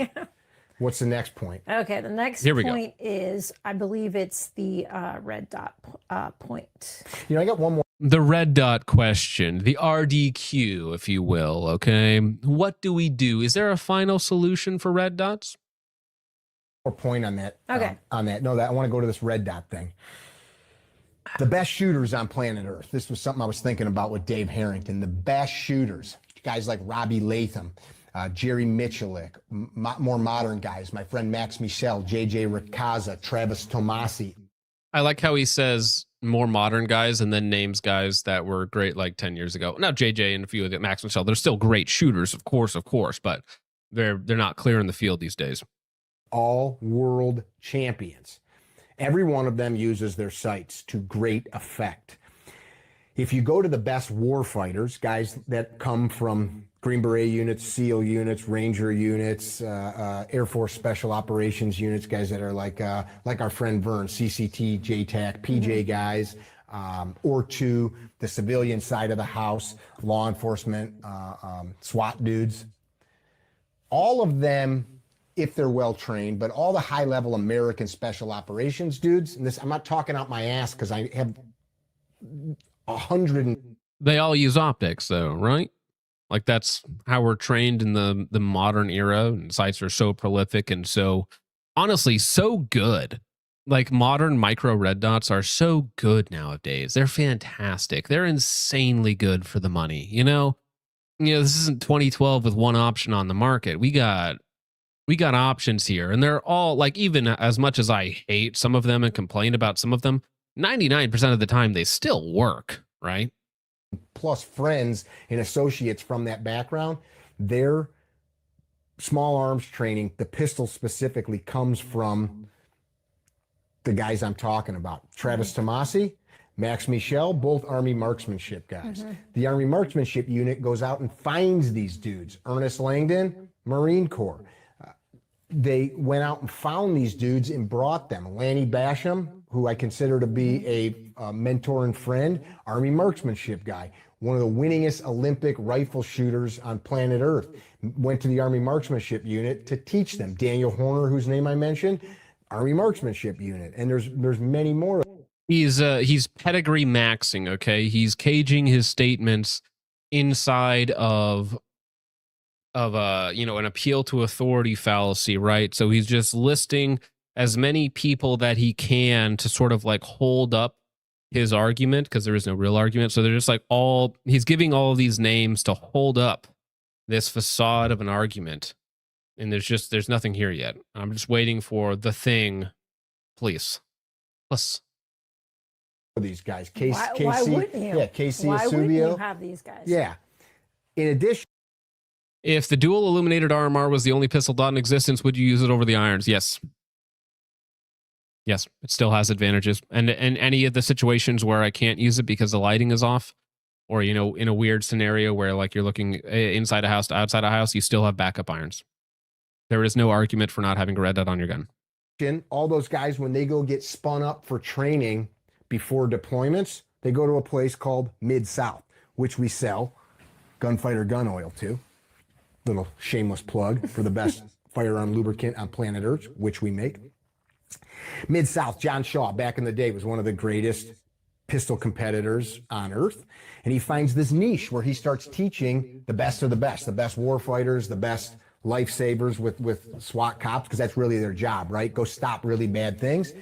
And he stopped the competitive circuit. He opens this place Mid-South. You guys, if you know. Don't worry, okay? I left this part in specifically. We're almost there. We're about 30 seconds away from the meat of the argument.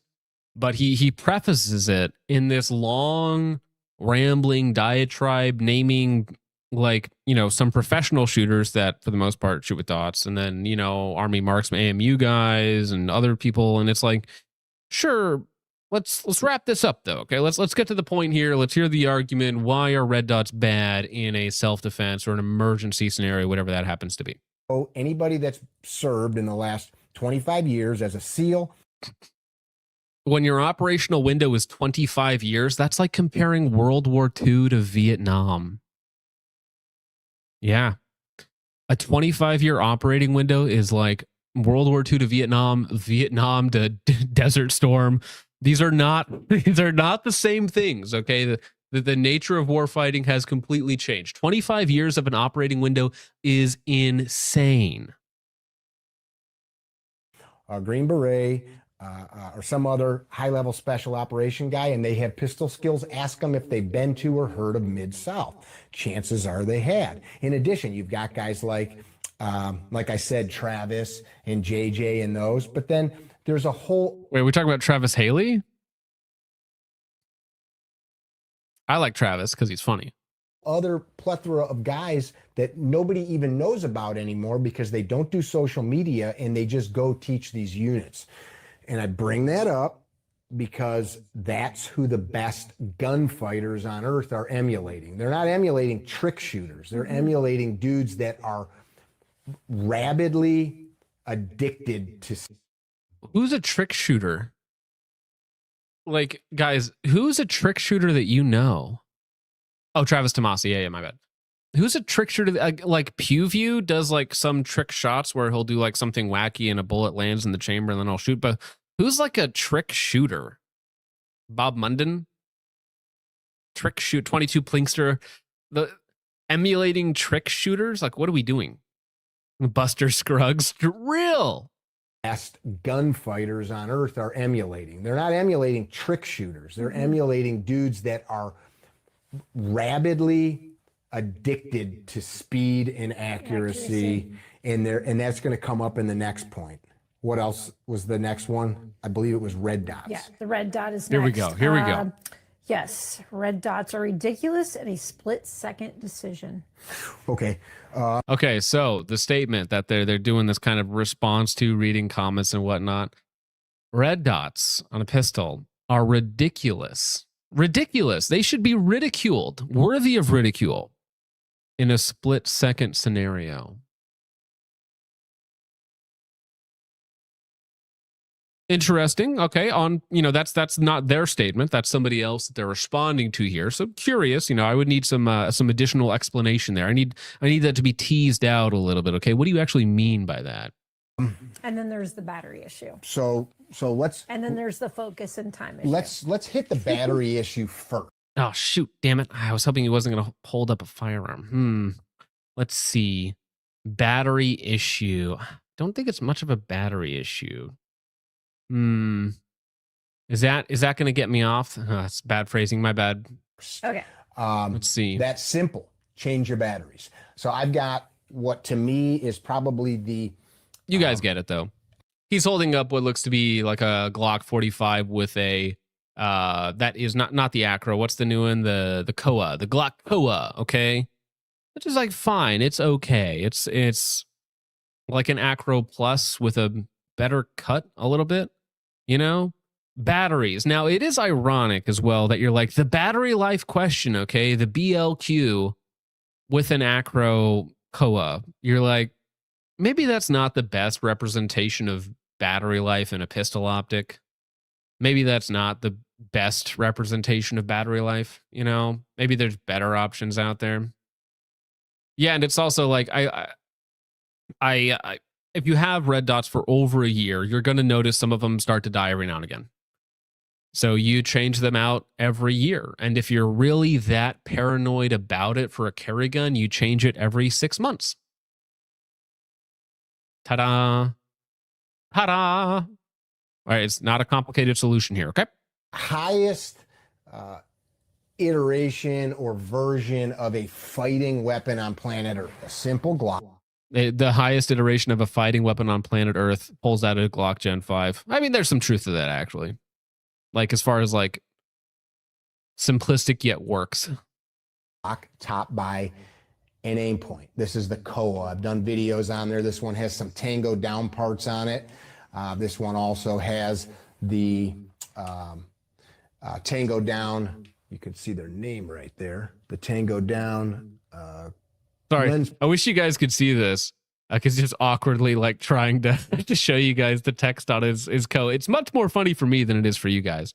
For the guys that are just listening to audio right now, he's attempting to, I think, take my wallet is what I'm getting from this. Yeah, and the Koa is theoretically good. And by good, I mean better than an acro, maybe, hopefully. Protector for the Koa. Why do I say that this is probably the highest and best example? Because Glocks are about the most reliable pistol on planet Earth, and of all the red dots, in my opinion, with my experience, years of using, aim point Okay, aim point rifle dots have a well-earned reputation. Yes, eventually you'll find duds and bad ones and ones that fall apart and whatnot. But aim point rifle dots do have a pretty stellar reputation, and having the pleasure of using some of them, I quite like aim point red dots on rifles. Their pistol line of acros was so bad, the P1 immediately got replaced with the P2. The P2 still has an obnoxious issue of getting water on the inside, which is not ideal for a pistol red dot.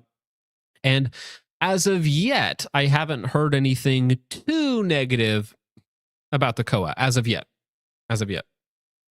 Mitzvot says the acro is good for night vision use. Well, but so is a $300 Holosun EPS. And the Holosun EPS is like ridiculously good at night vision stuff. Like, it's actually insane how good that is for the money. This completely enclosed emitter setup are probably the most reliable that we've got. I've done videos on this. So if you don't want your battery to go dead, swap it. Now, yep, it seems kind of reliable. That's logical, right? Yeah. Common sense. I mean, here's what I do with my flashlight.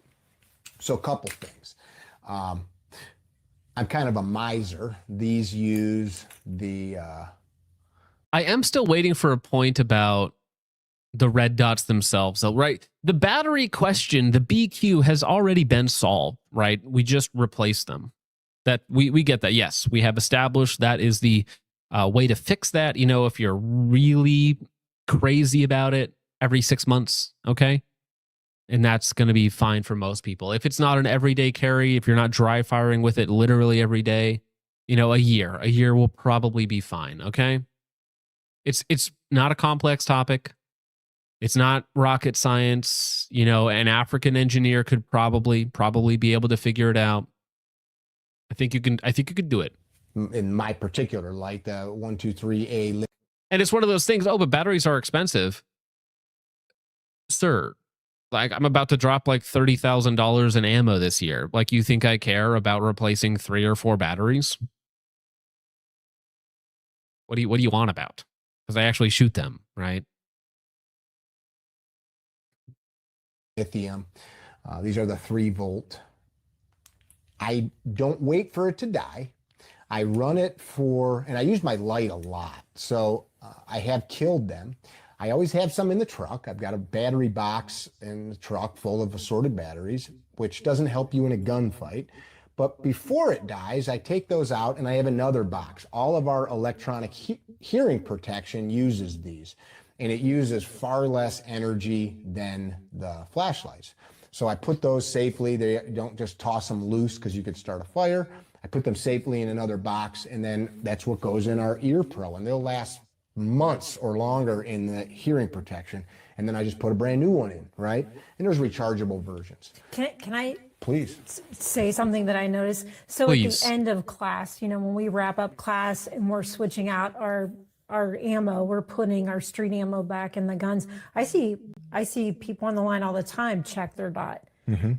When they've just used it maybe a half an hour before they put it away or they put it back on their body. I see them check their dot every time. Sure. Why not just do that every time? Mm-hmm. I agree. It just makes sense. When we talk about... What was the point there? Yeah, people check their batteries. Like, yeah, before I put my gun in my pants, I check the dot. Yes. Like, was that not particularly insightful? Like, thank you. Yes, that's good. Yes. All right. About firearms and yes. Dude, there are many times in conversation where I'm floundering and I'll say something that's like generically related and I'll be like, what do you think about that little statement I put out there? Does that satisfy the need or my side of this dialogue? You know, I'll throw a little factoid out there and I'll be like, take that. See how you like that one, okay? I'm totally not floundering in this discussion. Awkward pause. Accompanying equipment that goes with them, flashlights, holsters, belts, all the shit. Based PFP, by the way, Tabar. And the training. We use 3 R's. Carry trainers got The 3 R's. Ah, dude, this is like the third principle, is it? Ah, man, the 3 R's. I love how every single independent trainer has their own system and formula that they worked up with their own acronyms. Because you know what we need in the gun industry? We need more acronyms. We need more numbers and letters shoved into random arrangements that you can't even comprehend. All right. But if you don't leave your house before remembering the 3 R's, you know, I'd rather remember the 3 R's than make sure that my zipper's up, okay? That's how important the 3 R's are to me. 3 R's that we came up with a long time ago. Is it robust? Is it repeatable? Is it reliable? Training. Wait, robust, reliable. I got to hear that again because it sounded to me like he said the exact same thing 3 times. And the training. We use 3 R's. Carry trainers got 3 R's that we came up with a long time ago. Is it robust? Is it repeatable? Is it reliable? Robust, repeatable, and reliable are all synonyms. Add a 4th R of redundant. Add a 5th R of retarded. Like, I don't care how you can get more. You can get more R's if you really want, dude. But robust, repeatable, reliable.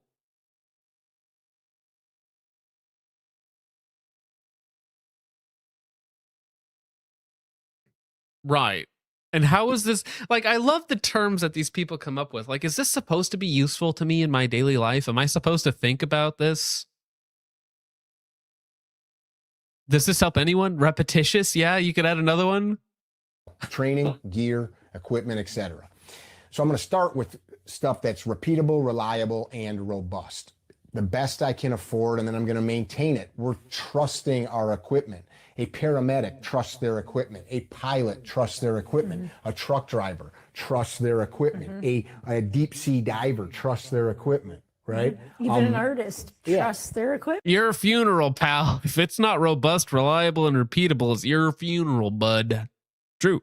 Maybe you're not going to die, though, if you get a bad brush stroke. But I mean, it's across the board. That's what you should do. I've got friends that are just talking to our friend Buckles. You know, he's a... Who's Buckles? My friend named Buckles? What the hell kind of name is Buckles? Buckles. A high-level welder welding these big steam tubes and stuff. We've got another friend in New York as well, Bob, that does that same kind of welding. If they screw this shit up, not only... I'm sorry, guys. This is very tedious to get through. Can I get to why red dots are bad? Red dots are bad on guns. Red dots are terrible. Like, this is a lot of meandering for a very, very simple question. Carry trainer. You have 370,000 people on your channel desperately waiting to hear your input on the situation. Could you please get to the point? Also, why do I care about Buckles Bunny, who is a welder who also practices the 3 R's? And how does this relate to red dots? Does it cost millions of dollars because the stuff can be underground or buried in a building? And I'm sure they have tests. People can get hurt. They can get hurt. You know, people can. So, like, you have to trust your equipment and your training. As far as this idea of it taking long, training, man. I mean, we can teach you in one day to shoot faster and more accurately through a dot. Now, I know that. Well, so this whole video is them responding to comments from people, like answering questions. And somebody said that red dots are ridiculous in a situation where a split second matters. And I'm waiting for him to answer that question, to respond to that prompt. Red dots are ridiculous. Very, very absolute statement. Red dots are ridiculous when split seconds matter. And I don't know how Bob the welder, Bob the builder, Buckles the Bob the builder has to do with the red dot question. That I teach it, I see it, I carry on. I don't know yet. Irons. I carry irons because I've just shot them for too many years that it's, for me personally, I'm more comfortable, not because it's better, but because I've got decades of shooting them. The notion that it's slower is you're slower, is what you're saying. You haven't put in the prerequisite time.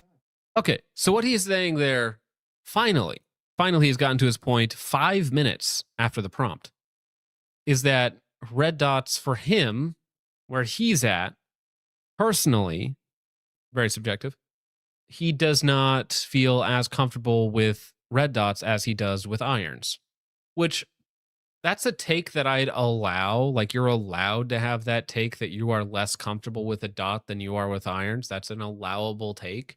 But it's again, it seems to be a little bit silly and a little bit behind on the times. Not like concealed carry really matters all that much, right? Personal competency matters a lot more. Being comfortable with your stuff is fine. But to say that he is correct that to say it's slower, that's a self-report. That's a self-report. It's like, I can't shoot fast with a 16-inch rifle because it's too heavy. It's like, well, that's a you problem. That doesn't affect the rest of the population. That's actually just you. So he's correct about that. Recently, our friend Ken Hackathorn did a video that went all over the internet with our friends at Wilson Combat, basically saying Lost Air RDS on a factory Glock MOS plate or irons. Yeah. Factory Glock MOS plate. Like, what is it going to come off in 15, 20,000 rounds? Who cares in a concealed carry context? Doesn't matter. Right? I mean, if it's a concealed carry gun, like, how often am I actually shooting it? How much do I actually shoot that specific gun? It'll be fine. What I just said, and people attacked him. Ken's a legend. Ken was friends with Super Dave. Ken worked in some of the same places Super Dave did. Ken is still hyper knowledgeable. What I think distilling down his point was, for most people, if you're not going to put the work in, don't bother. That's and I know Ken personally. That's very funny, Noplix. FFS, I'm getting a drink. RRR. Around retard. Sounds like Scooby-Doo. Throwing the salute. Ryle Ritro, retard. Oh, Raggy, we started the word Reich. Don't bother if you're not going to put the work in. If you're going to, it's another animal. But I'm not trying to block for him. He's a grown-up man and can say whatever the hell he wants. Lastly, I don't give a shit what you do. But if you don't understand the things that you're talking about, in the sense that there is a better way that's not Bennett or Mick's opinion, but it's been threshed out through thousands or hundreds of thousands of hours of training and actual real world experience, that means something. My last point about the dot, I'm just going to grab one of my carbines. So this is, I call this a work gun, right? I'm not a soldier. I gotta be honest. You guys hate the term work gun, right? You guys hate the term work gun, right? This is my work gun. What do you do for work? Well, it's actually just a rifle, sir, and it's fine to call it your work gun, but it's very, it's like bro vet coded, you know. It's like, okay. Soldier, I'm not a cop. This is a gun that we use to teach people because I'm pretty good with a rifle. You shoot this gun to great effect at great distance. This is a Radian, in my opinion, one of the finest carbines made. Gas gun topped with a aim point micro. Again, in my opinion, one of the best dots out there. Fine It's take. got a dot on it, right? Our soldiers, and I commented to this guy on that, our soldiers, sailors, and airmen go to war. I guarantee those airmen that just rescued that downed pilot didn't bail out of their little bird and flip their irons up. They had dots or... Okay, I don't really think that we need to hear anything else from that. There's nothing much more of value to be said there for sure. I mean, we're already running out of things of value to say around here as it is. But thank you very much for that, Carry Trainer. That 5-minute response to a 2-second answer. I'll give my take on it. Fine, since I guess that's what some of you are here for. Are red dots preposterous? Are they ridiculous for handguns in a defensive scenario? No, they're actually better because they're easier to use for 99% of people. There's a reason why all of the best shooters in the world, aside from those who specifically shoot in an iron sights division, have swapped to things with optics on them because optics are just simpler. They're more effective. They're easier. People say they're more complicated. That is a self-report. It is actually far easier. There is no more alignment index between two moving things, right? You need to align them to have a proper index and actually shoot whatever it is that you're looking at. But with red dots, it's like, yeah, your index is good. You pick a spot on the target, and then a floating ball just appears there magically, and you pull the trigger really fast. It's not very complicated. So again, anytime somebody says that red dots are stupid for close range, where you're point shooting, so I need irons. It's like, well, if you're point shooting, like, who cares? You're within 3 feet of something or within 3 yards of something. You know, it's like I see a lot of people like teaching irons at like 4 feet away, and it's like, what are we possibly practicing here? Like, I can point with my finger and hit the A zone. You know, it's like this is not relevant to developing any real skill set. Okay, with a red dot, it just simplifies everything. Okay, it might be awkward for some people because they don't have an index at all, but again, that is purely a self-report. I'd be interested to see a comparison between a Foyd who had never shot iron sights or red dots and see which one she did better with, right? That would be interesting in terms of accuracy and speed. There's a lot of things going on there, so it'd be complicated to isolate those. But the real main important part, guys, the real thing that you actually need to be concerned about, do you need a red dot on your handgun? No, you just need to actually be good with it. And like Ben Steger, what does he carry every day? It's a Glock 17 with iron sights. That's his EDC gun. It's a Glock 17 with iron sights. Do you need a red dot on your concealed carry? No, not really. I carry guns with iron sights. So as much as I say red dots are better, like objectively, it's just about being good with the thing that you have. Being comfortable with the thing that you have, whatever it might be. Half of my carry guns have dots, the other half doesn't. And by half, I mean one does, one doesn't. So red dots are not a cope. Red dots are the future. They are the best. And you should get really good with them. You should just develop a really good index. And then surprise, surprise, when you have a really good index, dots and irons, doesn't really matter that much. And again, it's like, well, if a FUD says, well, dots are too slow and seconds matter. If you're that close, like, you should just point the gun at their chest and pull the trigger. You know, it's not legal advice, by the way. Yeah, when you get startled, just pull a gun, point it at their chest, pull the trigger. Yeah, red dots are now. Red dots are the future. Iron sights are the past. And it's not bad, you know. It's like, if you like them, that's fine. You know, your individual preferences. Like, I'm not gonna, you know, dead name your preferences or something. It's just, you know, get with the times or something. It's fine. It's fine. All right. But you know what's not fine? B&T USA, or I should say formerly B&T USA. This is wacky. So this is, again, another Reddit post shared by James Reeves. But if you don't know, B&T USA is done. B&T from their place of origin, right, which is Swiss, their Swiss company, right? They are suing B&T USA for trademark infringement, for not selling products, for not getting products out on time. They are getting all of that back from them so that they can open up a new USA distribution, manufacturing, and actually get B&T USA to do what it's supposed to do. So B&T USA is done, even though they're still selling products. And Silencer Shop and a few other guys are still getting B&T USA products that they are not warrantying, and they are not going to be able to get replacement parts for. So if I were you, I would not be buying from B&T USA right now.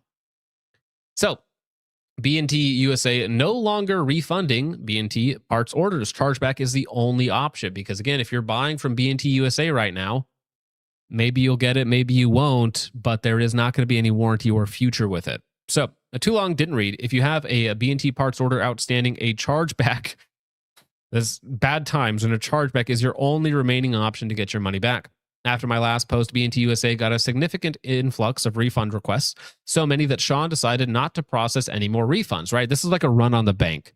Does B&T actually have, B&T USA, I should say, got to separate the two. Does B&T USA actually have all of the money that their customers have paid them? The answer is no. So when everyone runs to the bank to draw out their money, well, B&T USA says, sorry about that.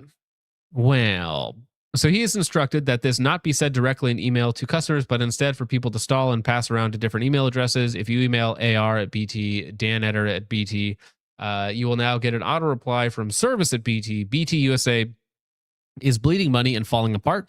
B&T AG, the Swiss entity, has announced plans to enter the US market directly. You can go to their website to see the full pop-up with notification. So no more Swiss parts sold by B&T USA. Again, they are still selling stuff though, so be careful with that.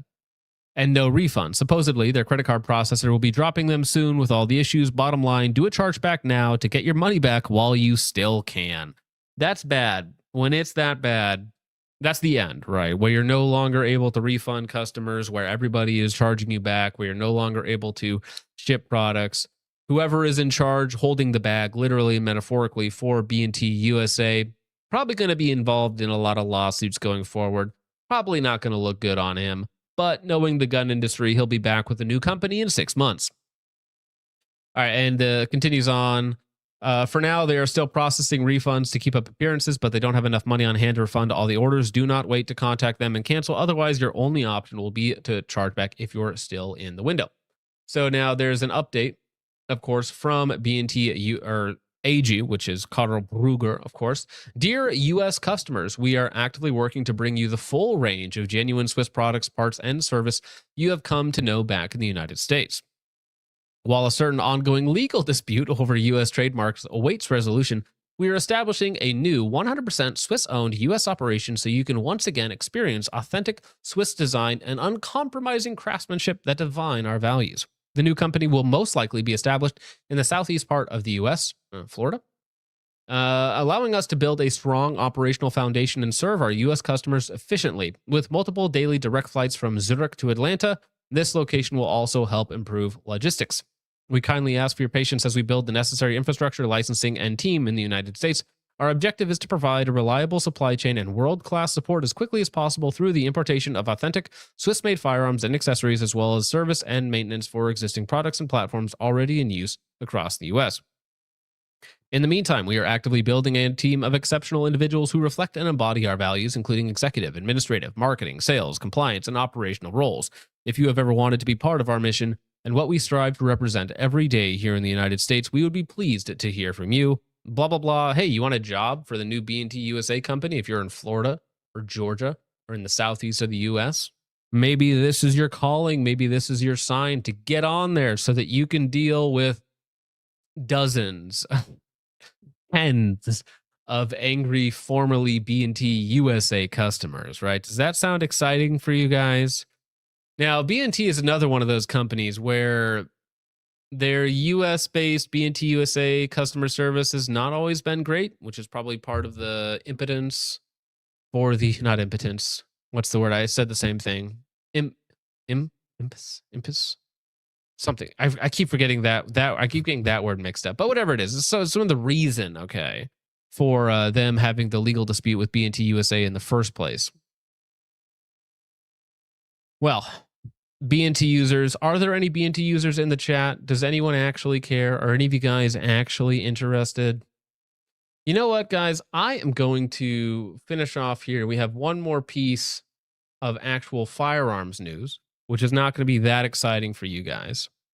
Because, dun dun dun dun, Primary Arms, they are bringing out a 1X Prism that has a fiber optic 1X. So it's like a red dot, but it's a prism. Are you guys excited for the red dot, but it's a prism, but it's still a prism, but it acts like a red dot? Impetus? Yeah, impetus. Impotence? Yeah, not impotence, impetus. I said the right one. Yeah, impetus.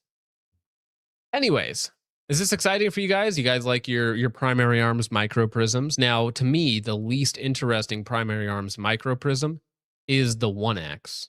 The 3X and 5X are significantly more interesting.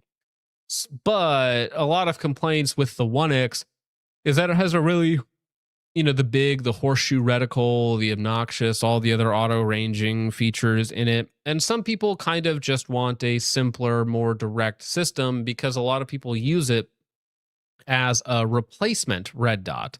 So the Primary Arms SLX 1X with a, fiber optic daylight bright reticle, it's not terrible. It's not a terrible option. Probably be fine, probably be the same cost. So if you already liked or loved the Primary Arms SLX 1X Prism, you'll probably like this one. It's much more of a different flavor of the same thing. It's certainly not terrible. It's another option for you guys that are into that sort of thing. I personally think it's okay. It's like fine. It's nothing terrible. All right, I'm sure it will sell. I'm sure people will. The Geisley codes don't go bad until the end of May, 5/31. So you still have over a month. So hopefully they actually restock things, although good luck with that. All right, well, I'll leave it up to you guys. I have a very busy night tonight, but if you guys want me to keep going, we will go through the full selection of rage bait that I had lined out. Okay, if you guys want to keep me here and make me very tired so that I perform poorly tomorrow in my classifiers, I will allow it. So if you guys want me to carry on for probably about another hour, let me know in the chat. If not, I'll get out of here for the night. No, let's do it. Okay, 50-50 so far. Do it. Yes, you owe us for being I was late. That's true.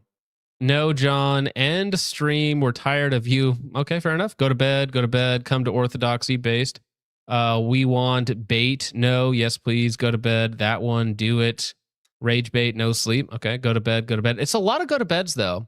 But I'm a bit of a rebellious person, so maybe it was more of an excuse to actually partake in the rage bait. Maybe I'm rage baiting my audience. Okay, maybe that's a perfect lead-in for rage bait.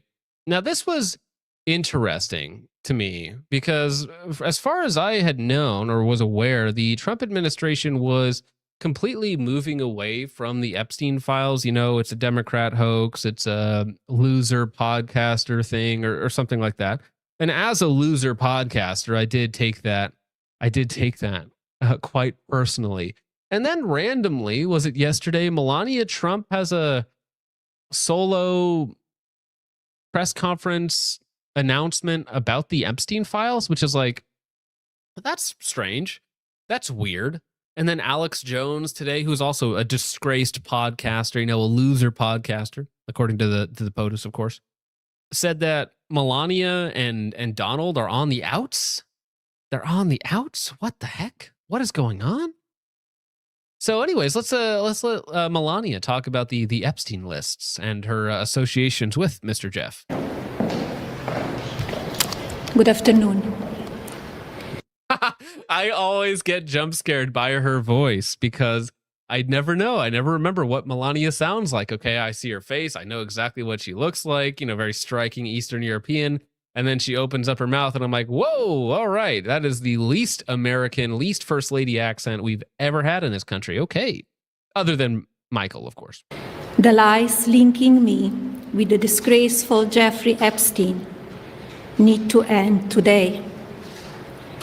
The individuals lying about me are devoid of ethical standards, humility, and respect. I do not object to their ignorance, but rather I reject their mean-spirited attempts to defame my reputation. I never been friends with Epstein. Now, you got to take a lot of this with a grain of salt, of course, because who is and is not friends? Like, what does that even mean to these people, right? Friends and not friends. Because you have the famous photographs of them together, Jeffrey Epstein, Ghislaine Maxwell right there, of course, and the future president of the United States and First Lady, right, by proxy. And there was certainly a timeline where the two of them would have been in the same area at the same time, mingling around in the same parties. So, but again, Ghislaine has photos with everybody, okay? Because that was part of the ploy, was to get in with as many powerful people, rich and powerful people as they could. So just because they ran in the same circles Doesn't necessarily mean that there's a connection beyond that, of course, but I'm just saying, there's a possible logical leap one could make to say that, maybe they were more than just random picture takers together at parties. I don't know. Just seems weird. Donald and I were invited to the same parties as Epstein from time to time. We ran in the same circles. We were contemporaries, okay, not friends. It's different. Since overlapping in social circles is common. Well, I'm going to be real with you, dude. I don't think Trump was interested in her for the voice. All right? I don't think early 60s Trump was interested in her for the voice. I think there's other assets going on here. In New York City and Palm Beach. To be clear, I never had a relationship with Epstein or his accomplice, Maxwell. My email reply to Maxwell cannot be categorized as anything more than casual correspondence. My polite reply to her email doesn't amount to anything more than a trivial note. I am not Epstein's victim. Epstein did not introduce me to Donald Trump. I met my husband by chance at a New York City party in 1998. This initial encounter with my husband is documented in a... Well, again, that's the thing, right? It's like the timing is just so weird. Like, are you trying to pivot back onto Epstein because the war is not going well, like, politically? And so you're like, well, how do I get some more of my base back? Well, we're going to pivot back to the Epstein files after I told everybody that they were a hoax and everybody talking about them was a loser? Like, that seems strange. Like, it seems like there's some tension within the first family, perhaps, or that if it is arranged, it's just a really bad political strategy. We call this foreshadowing. Listen, is it trying to soften the blow? Is it trying to misdirect? Like, it just seems like a really weird timing, okay? And it leads people like me and you to speculate. Detail in my book, Melania. Or another more cynical, is it just to push more book sales? Very possible. The first time I crossed paths with Epstein was in the year 2000 at an event Donald and I attended together. At the time, I had never met Epstein and had no knowledge of his criminal undertakings. Numerous fake images and statements about Epstein and me have been circulating on social media for years now. Circulating, my ma'am. Now listen, I can't blame you. This is obviously your second language, and I can barely speak this as my first language. Be cautious about what you believe. Dude, it's like a mix between Italian and Mexican, the accent. Buy my book. Buy my book. I don't know, circulating. These images and stories are completely false. I'm not a witness or a named witness in connection with any of Epstein's crimes. My name has never appeared in court documents, depositions, victim statements, or FBI in interviews surrounding the Epstein matter. I have never had any knowledge of Epstein abuse of his victims. I was never involved in any capacity. I was not a participant, was never on Epstein's plane, and never visited his private island.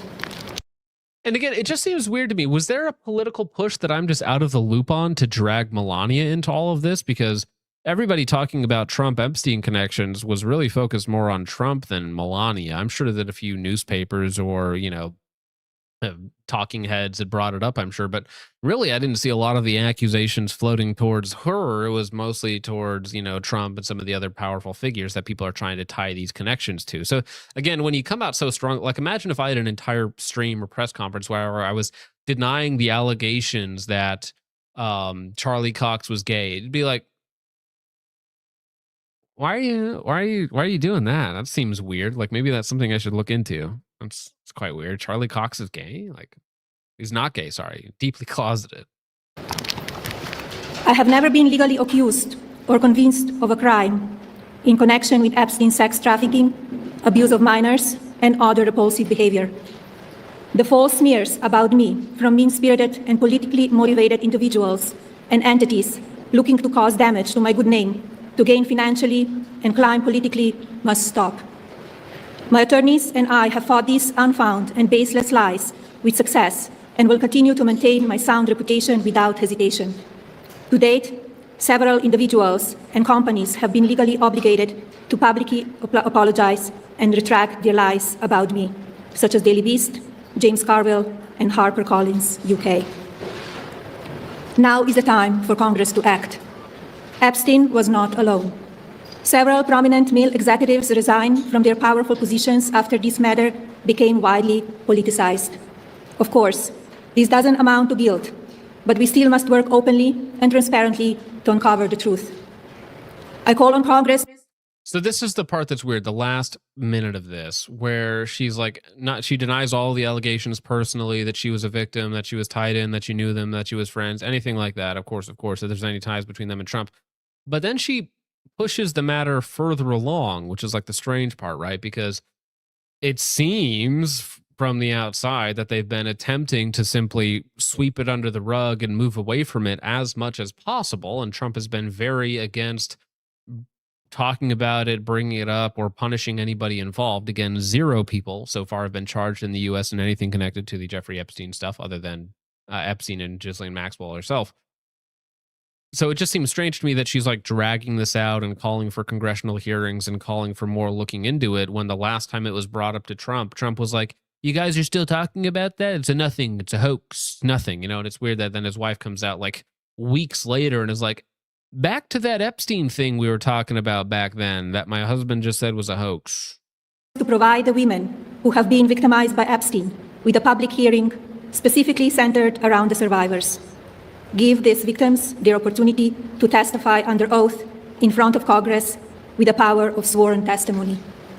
Each and every woman should have her day to tell her story in public if she wishes, and then her testimony should be permanently entered into the congressional record. Then, and only then, we will have the truth. Thank you.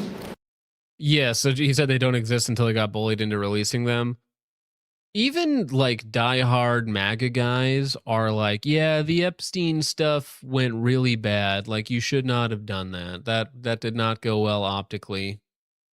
You should probably make better decisions in that regards. But let's try something a little bit lighter, shall we, before we get into horrifying, murderous, rage-inducing stuff.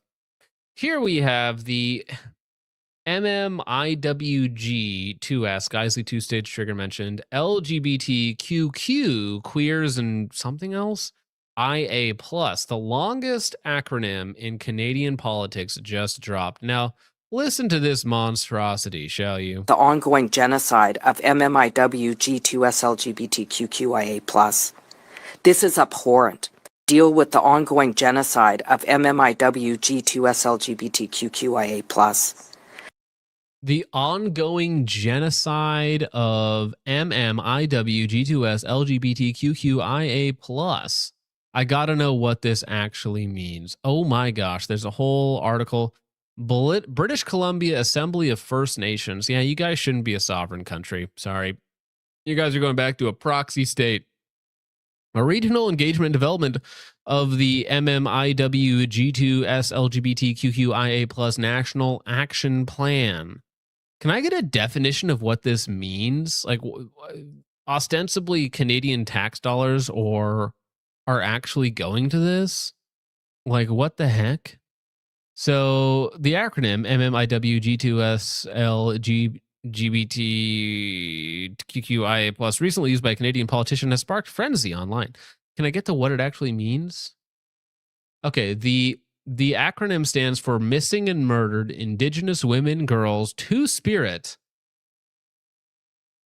TS? You didn't do TS, you did 2S?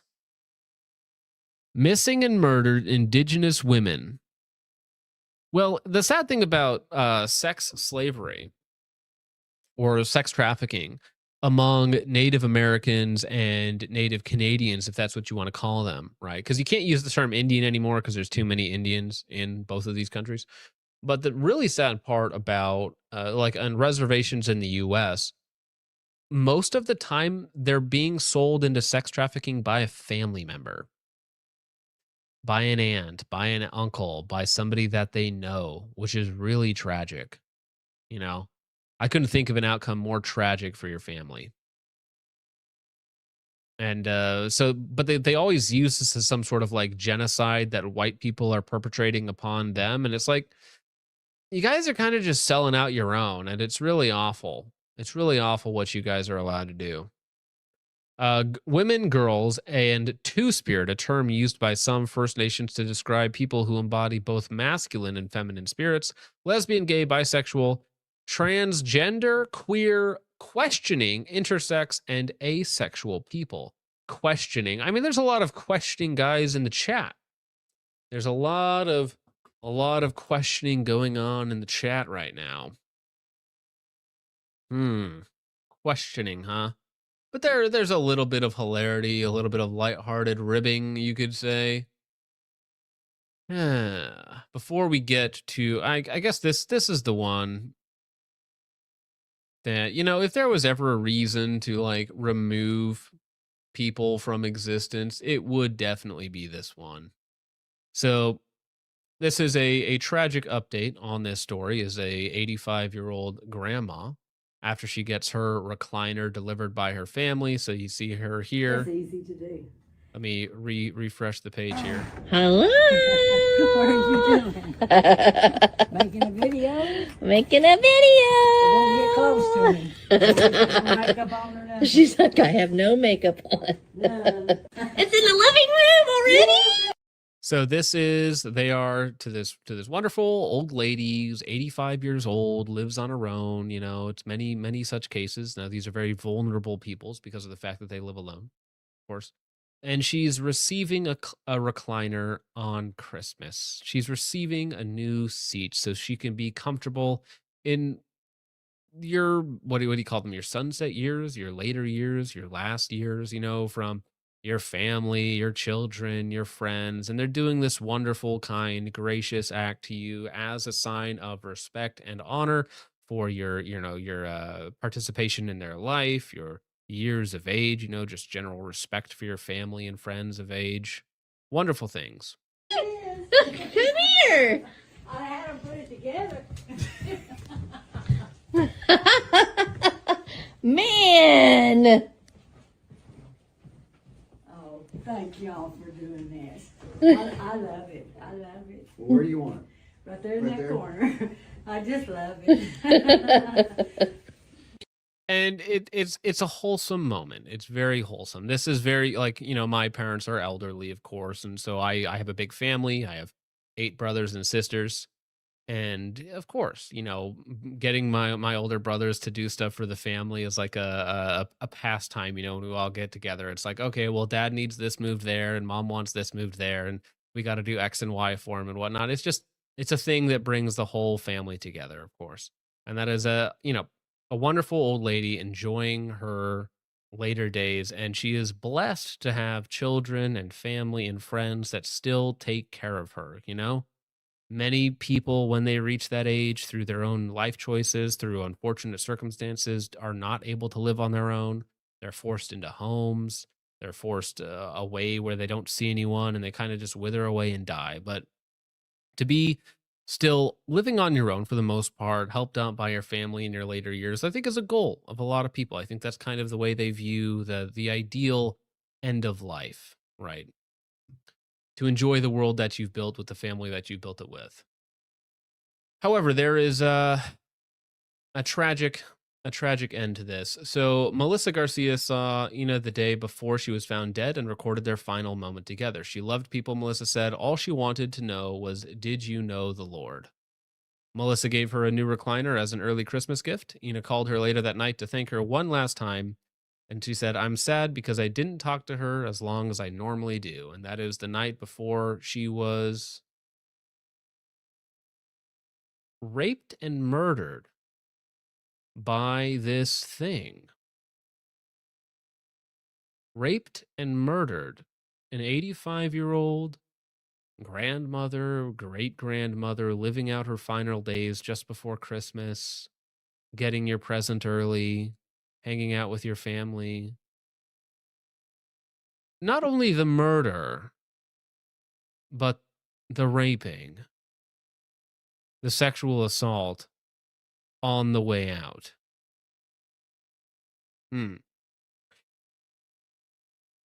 I certainly hope this man does not get the retarded groid award, where it's like, sorry, Your Honor, this groid is too retarded to stand trial for his crimes. The suspect was arrested just days after the crime while he was allegedly committing another crime near her home.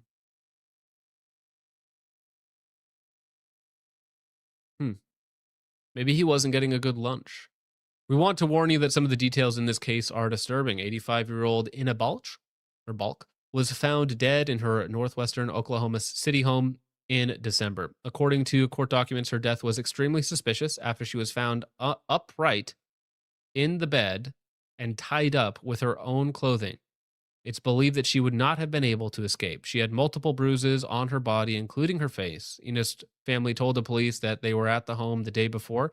They showed officers a video of Ina in good spirits and moving well with no bruising. Her son came to pick her up to see Christmas lights, but he found the back door open and his mother dead in her bed. Imagine being the son.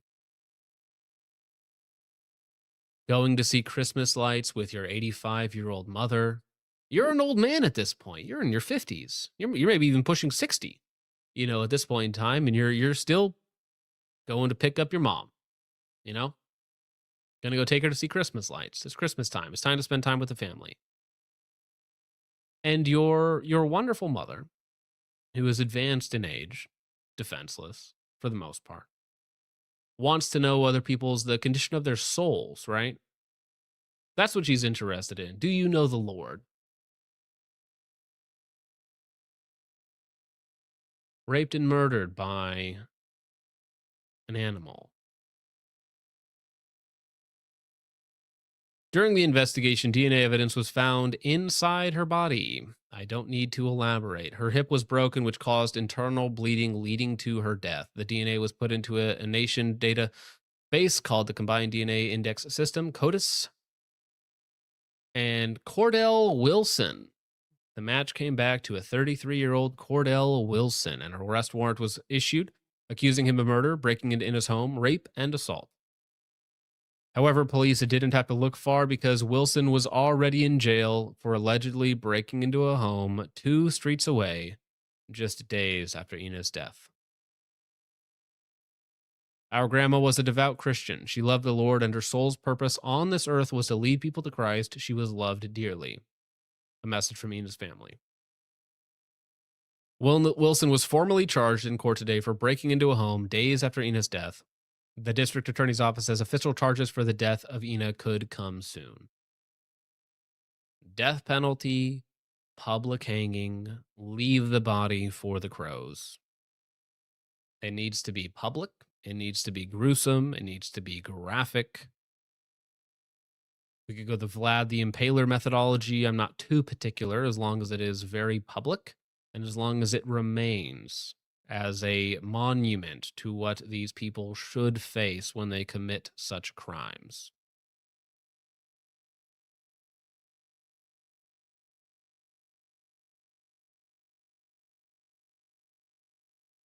But the animals come in all shapes and sizes. We have an appropriately named Wall Street Apes.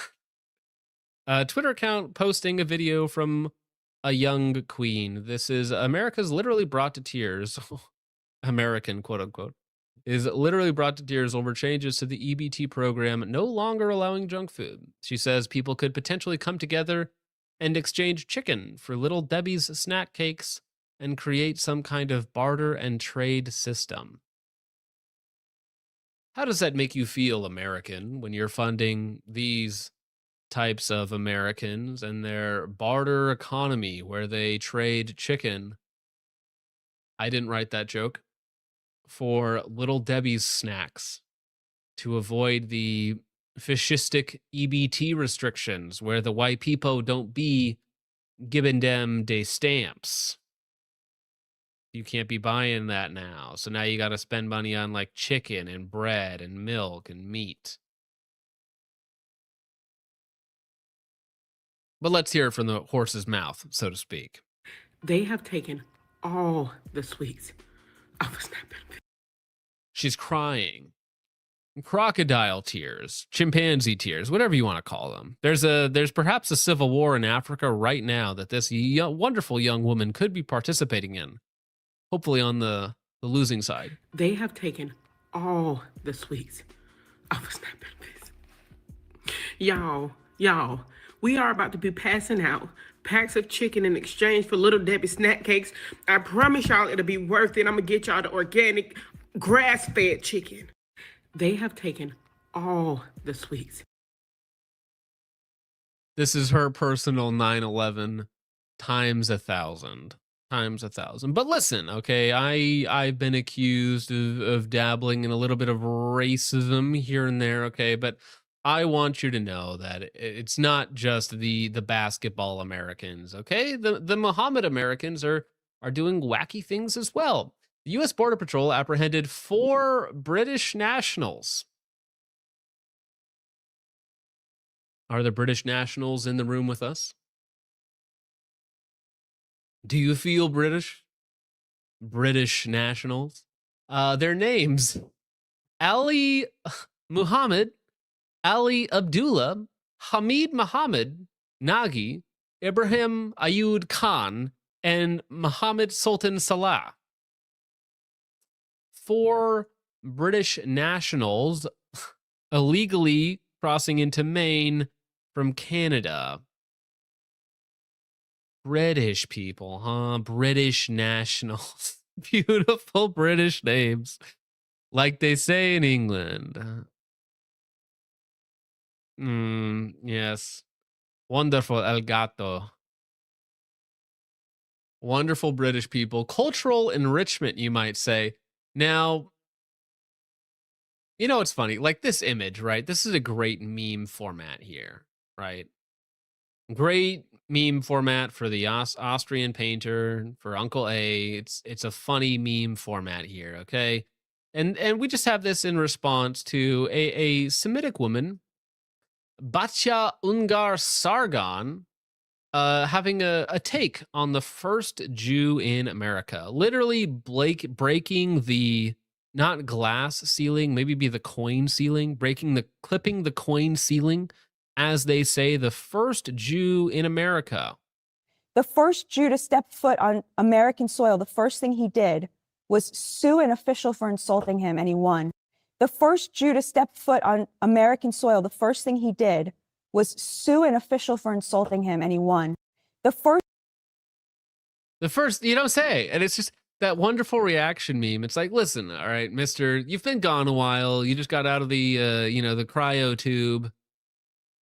Let me show you what these people are saying right now, okay? It's just, that's a dude. That's something. It's something. It's just Night of the Broken Glass Ceiling.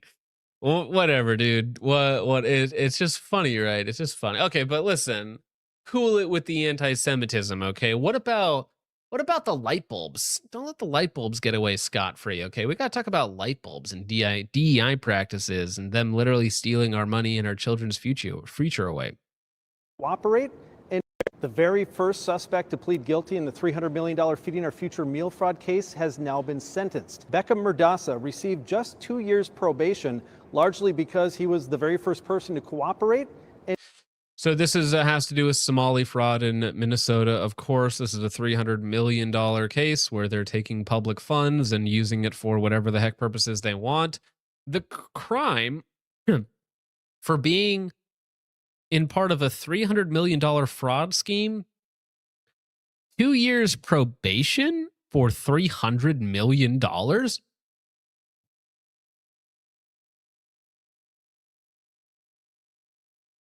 I got a year of probation for driving too fast. I should have stole 300 million. If the threshold is driving too fast or stealing $300 million or being a part of stealing $300 million, it's only a year difference in probation. I should have stolen $300 million. Damn it. Damn it. Went down the wrong criminal career path. It helped investigators catch other scammers. Murdasa had a nonprofit called should have stolen by my math, you could have gotten away with 4.5 mil or $450 million. My apologies. With the same penalty there, Jeremy. Called Youth Inventors Lab that claimed to serve 1.3 million meals in 7 months during the pandemic, fraudulently receiving more than $3 million in taxpayer money.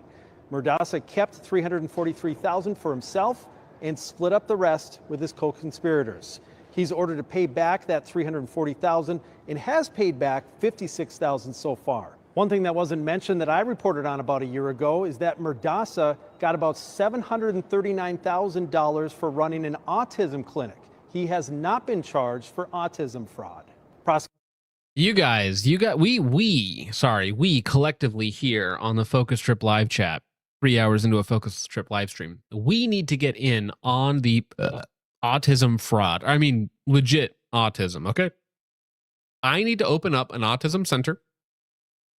All of you guys need to send in your RADS R scores, and then I will offer you a service therapeutically, and I will be state licensed, and it's all going to actually be legit. That's the thing, right? And we'll have your RADS R scores to back it up. We will have group therapy sessions, which will just be the live stream, okay? And as part of the group therapy, we do random giveaways to all of our participants that also takes the money that I am receiving from the state for dealing with you guys, therapeutically, of course, and then it disperses it back to you. So like I get, let's say, a 20% cut, and then the rest of the 80% gets dispersed back to the people, okay? Because that's like 20% for administrative and whatnot. You guys get it. You guys get it. And it'll be legit. It'll be real, okay? It will be real. I will be a online licensed therapist. I will have a autism center that is linked here. And I will have you guys who are verifiably autistic, right, with proof in writing, and I will offer these therapy sessions, which you will all attend, and it'll all be recorded, of course. We'll post it to YouTube for fun, maybe a live stream, and it'll all be above the table, and we'll all get paid out. We'll all get paid out. I mean, these guys are making $1 million a year. Listen, I'm not greedy, okay? I'll take $250,000, and then the rest of the $750 goes into a pool for every one of you guys. So maybe you get paid $3,500 for being autistic. I don't know. I don't know what the numbers actually work out to, but there's legs to this idea. There's legs to this idea, okay? $30K, yeah, whatever. Whatever it actually ends up being for you guys. Prosecutors asked for 2 years in prison, but the judge went with probation. His attorney pointed out that Murdasa testified at the grand jury and was available to testify at any other trials for the other defendants. I'm Lou Ragoose. Follow for more news. And an update to it, this is a different one, but same vein. You guys get it. Same vein. Odd suspect flees the country days before his trial. Next week, I was set to cover a huge fraud trial in Hennepin County Court for Abdi Rashid Saeed. There's something about these guys where there's just like the lights are on, like the eyes are open, but nothing's happening behind, you know? Like eyes are a window into the soul, right? And there's just some of these pictures where it's like, are we sure that's like one of us? I'm not convinced. I need to pull up my calipers here, okay? I need to figure this out scientifically. He faced racketeering, aiding and abetting theft by swindle, and perjury for his role in an $11 million personal care assistant fraud case. It's the biggest Medicaid fraud case the Attorney General's office has ever prosecuted. I was in court when Saeed perjured himself. He had been ordered not to work at any company that received Medicaid funds after previously being convicted of fraud. He claimed on the witness stand that $188,000 in checks from similar companies were loaned from Abdirashid. Your name is Abdirashid? Abdirashid said 3,500 in gifts. He said he used that taxpayer money to pay off his previous restitution amount. Back to the trial that was supposed to start Monday. This was going to be a big multi-week trial to try to prove Saeed was the top suspect in an organized fraud ring for PCA companies overbilling and billing for services they never performed. When he was charged, prosecutors wanted a very high bail amount unless Saeed turned in his passport. But the judge set the unconditional bond at $150,000. Saeed posted the unconditional bond and he got to keep his passport. I hate judges. Because, yeah, that's a judge letting him go. That's a judge letting him go. The retard is like, do I stay in America to face trial, or do I take my widow handy-dandy passport and do I leave? I think I'm going to go. I've already got my money. Like, I'll be rich back in Somaliland. Thanks, bro. Yeah, great work. Great work, Judge. And at his pretrial hearing this week, guess what? He didn't show up. And multiple sources have confirmed to me that Saeed has flown out of the United States. Next week's trial has been canceled. For $150,000, Saeed was able to allegedly get away with this $11 million fraud scheme. Listen, if a judge is just going to let you out and you're not American, right? There is no sense of the word in which these people are American other than the fact that they have like some magical pieces of paper, right? That's it. They have pieces of paper that tell them that they're American, right? Whatever that means. But listen, if I was in another country and I had no morals and I was a terrible, horrible, subhuman person and I extracted a bunch of money from them and then they wanted to lock me up, or I could leave and I could take all my money with me, I would just leave. Like, duh. Like, there's no, of course it's in his best interest to leave.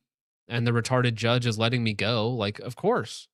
There's no consequences for my actions. There's no morality. There's no sense of justice. It's just, I don't know, go back to my people now. Huh? I took as much from America as I could, and I guess I'll just go home now.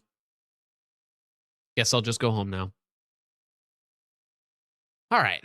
Well, gentlemen, that concludes the rage bait section, some more ragey than others.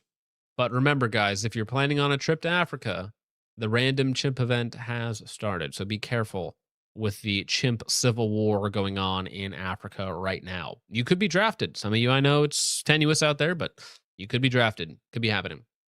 Chips Double for 2 says the RXM has fallen. It's all ogre now. True. Thank you, Chips. Appreciate that, sir. Chromazone Hoarder for 2 says, did Logan really a horse? No, we do not the horses, and they're technically Umas. And since Umas are based off of females, they do have female anatomy. So I will let you draw your own conclusions. Thank you, Chromazone Hoarder. Bojangles for 5 says police trading Glock 17s are $399 to $450, just throwing us out. Yeah, no, it's a good market out there if you can find MOS 17s, 47s, 45s, 19s, whatever it is that you're looking for. Good market out there right now for that. Thank you, Bojangles. Appreciate that, sir. Polly B 410 says the problem with Polymarket isn't that you can bet on the, somehow this isn't a euphemism, chimp civil war. It's that it encourages insane interventions into the chimp civil war. Gambling is sinful. I agree. I agree that in general, gambling is a bad thing.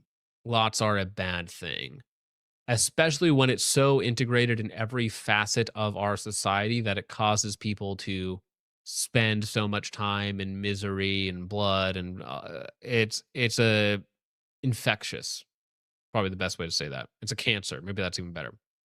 Thank you, Polly. Appreciate it, sir.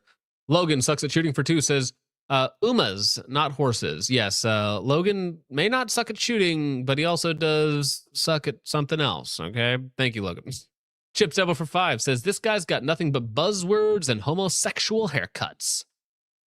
Looking like a bunch of slack-jawed faggots around here. Thank you, Chip Stubbo. Oh, Jarrett for 2 says, out with the guys since the old lady is out of town, but we'll catch the VOD tomorrow. Christ is still king, and to all my Roman Catholic brothers, happy Divine Mercy weekend. Yes, and to all my Orthodox bros, happy Good Friday. Thank you, Paulie B. Appreciate that. Or thank you, Oh, Jarrett. I appreciate that over there on Rumble. Paulie B for 2 says, RDS equals bad. Keep shit. Boomerfall. Take sell. Rubbish. Dude, take sell. Am I a take sell? because I do YouTube, am I technically a take cell? I don't want to be a take cell. I'm already enough cells. Lena Mitchell looks north starfish for 5. Says slow news day. John brought out a tried and true classic to rage betas. Tried and true. Yeah. I mean, no, it was not a slow news day. We got Mr. Guns and Gear. We got Iraq veteran 1488. We got Kerry trainer nonsense. It was great. Amrite Boy for 2 says Mid-South is now owned by a comp guy. They run dots. Yeah, I know. He never even made a point with all that stuff. He just kind of did things. You know, he like said words in connection with one another technically without actually coming to a real point. Thank you, Amrite Boy. Chip Stebble for 5 says, gentlemen, I'll catch the rest in the morning. Christ is king. Psalms 145:18, which states, the Lord is near to all who call on him, to all who call on him in truth. Very base and good to know in times like these. Thank you, Chip Stebble. Appreciate that, sir. Amrite Boy for 2 says, Buckles the bunny? ? Yeah, we're not entirely sure. We are not entirely sure, Amrite Boy, but they're doing something. Lena Mitchell, Snore Starfish for 5 says, I was just talking to my 2 friends the other day, Bob and Buckles. Yeah, you know Buckles. He's a bit odd, but we like him still. Tolerate Buckles' presence. Thank you, Lena Mitchell, North Starfish. I used to get the buckle as a kid. Whores are into guns for 5 says, man, the Jack Defense 556 is super cool. Totally not an ad. Yeah, the Jack Defense. Thank you, Pores are into guns. I appreciate that, sir. Thank you for the support. Amrite Boy for 2 says, I just got a pro juice ad upon opening the stream.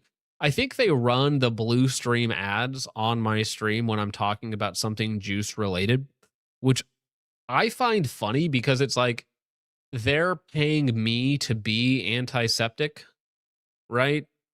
They're paying me to do that, right? Because they think it's going to galvanize my audience into being pro antiseptic or no, anti-antiseptic, right?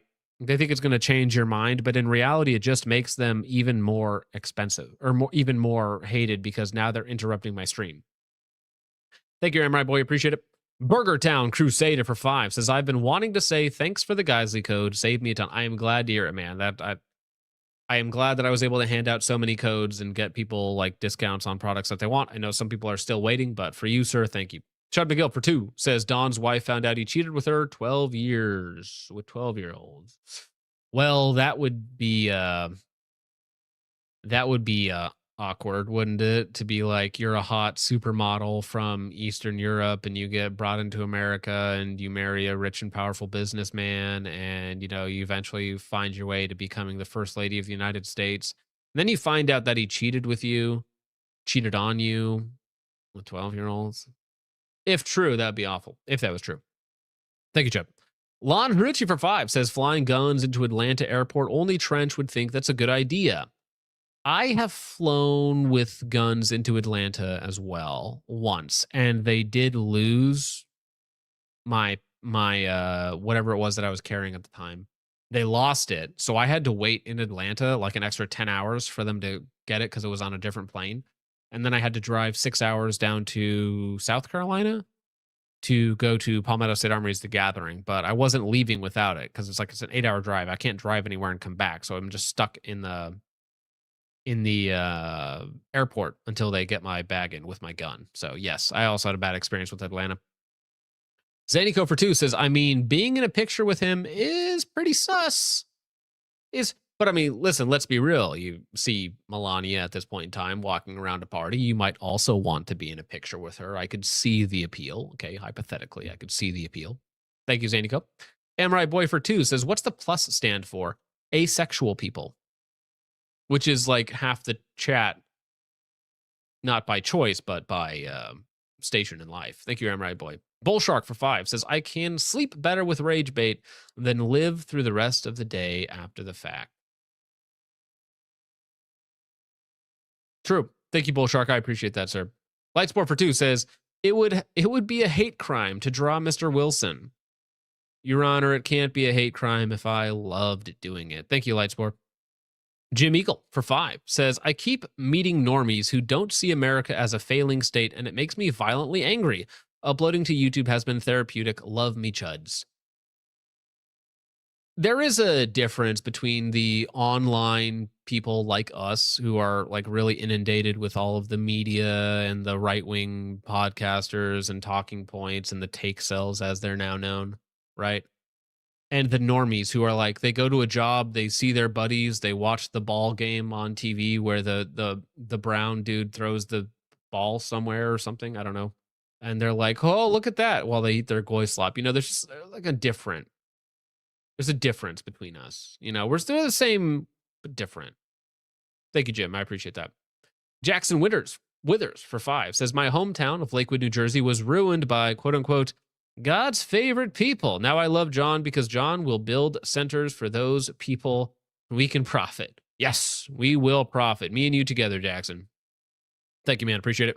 Cody Fisher for $10 says, good luck this weekend, boys. Enjoy. Be safe. Don't suck. Love all. And he did 3 crosses this time because that's the appropriate amount of crosses. Okay, 1 cross is appropriate.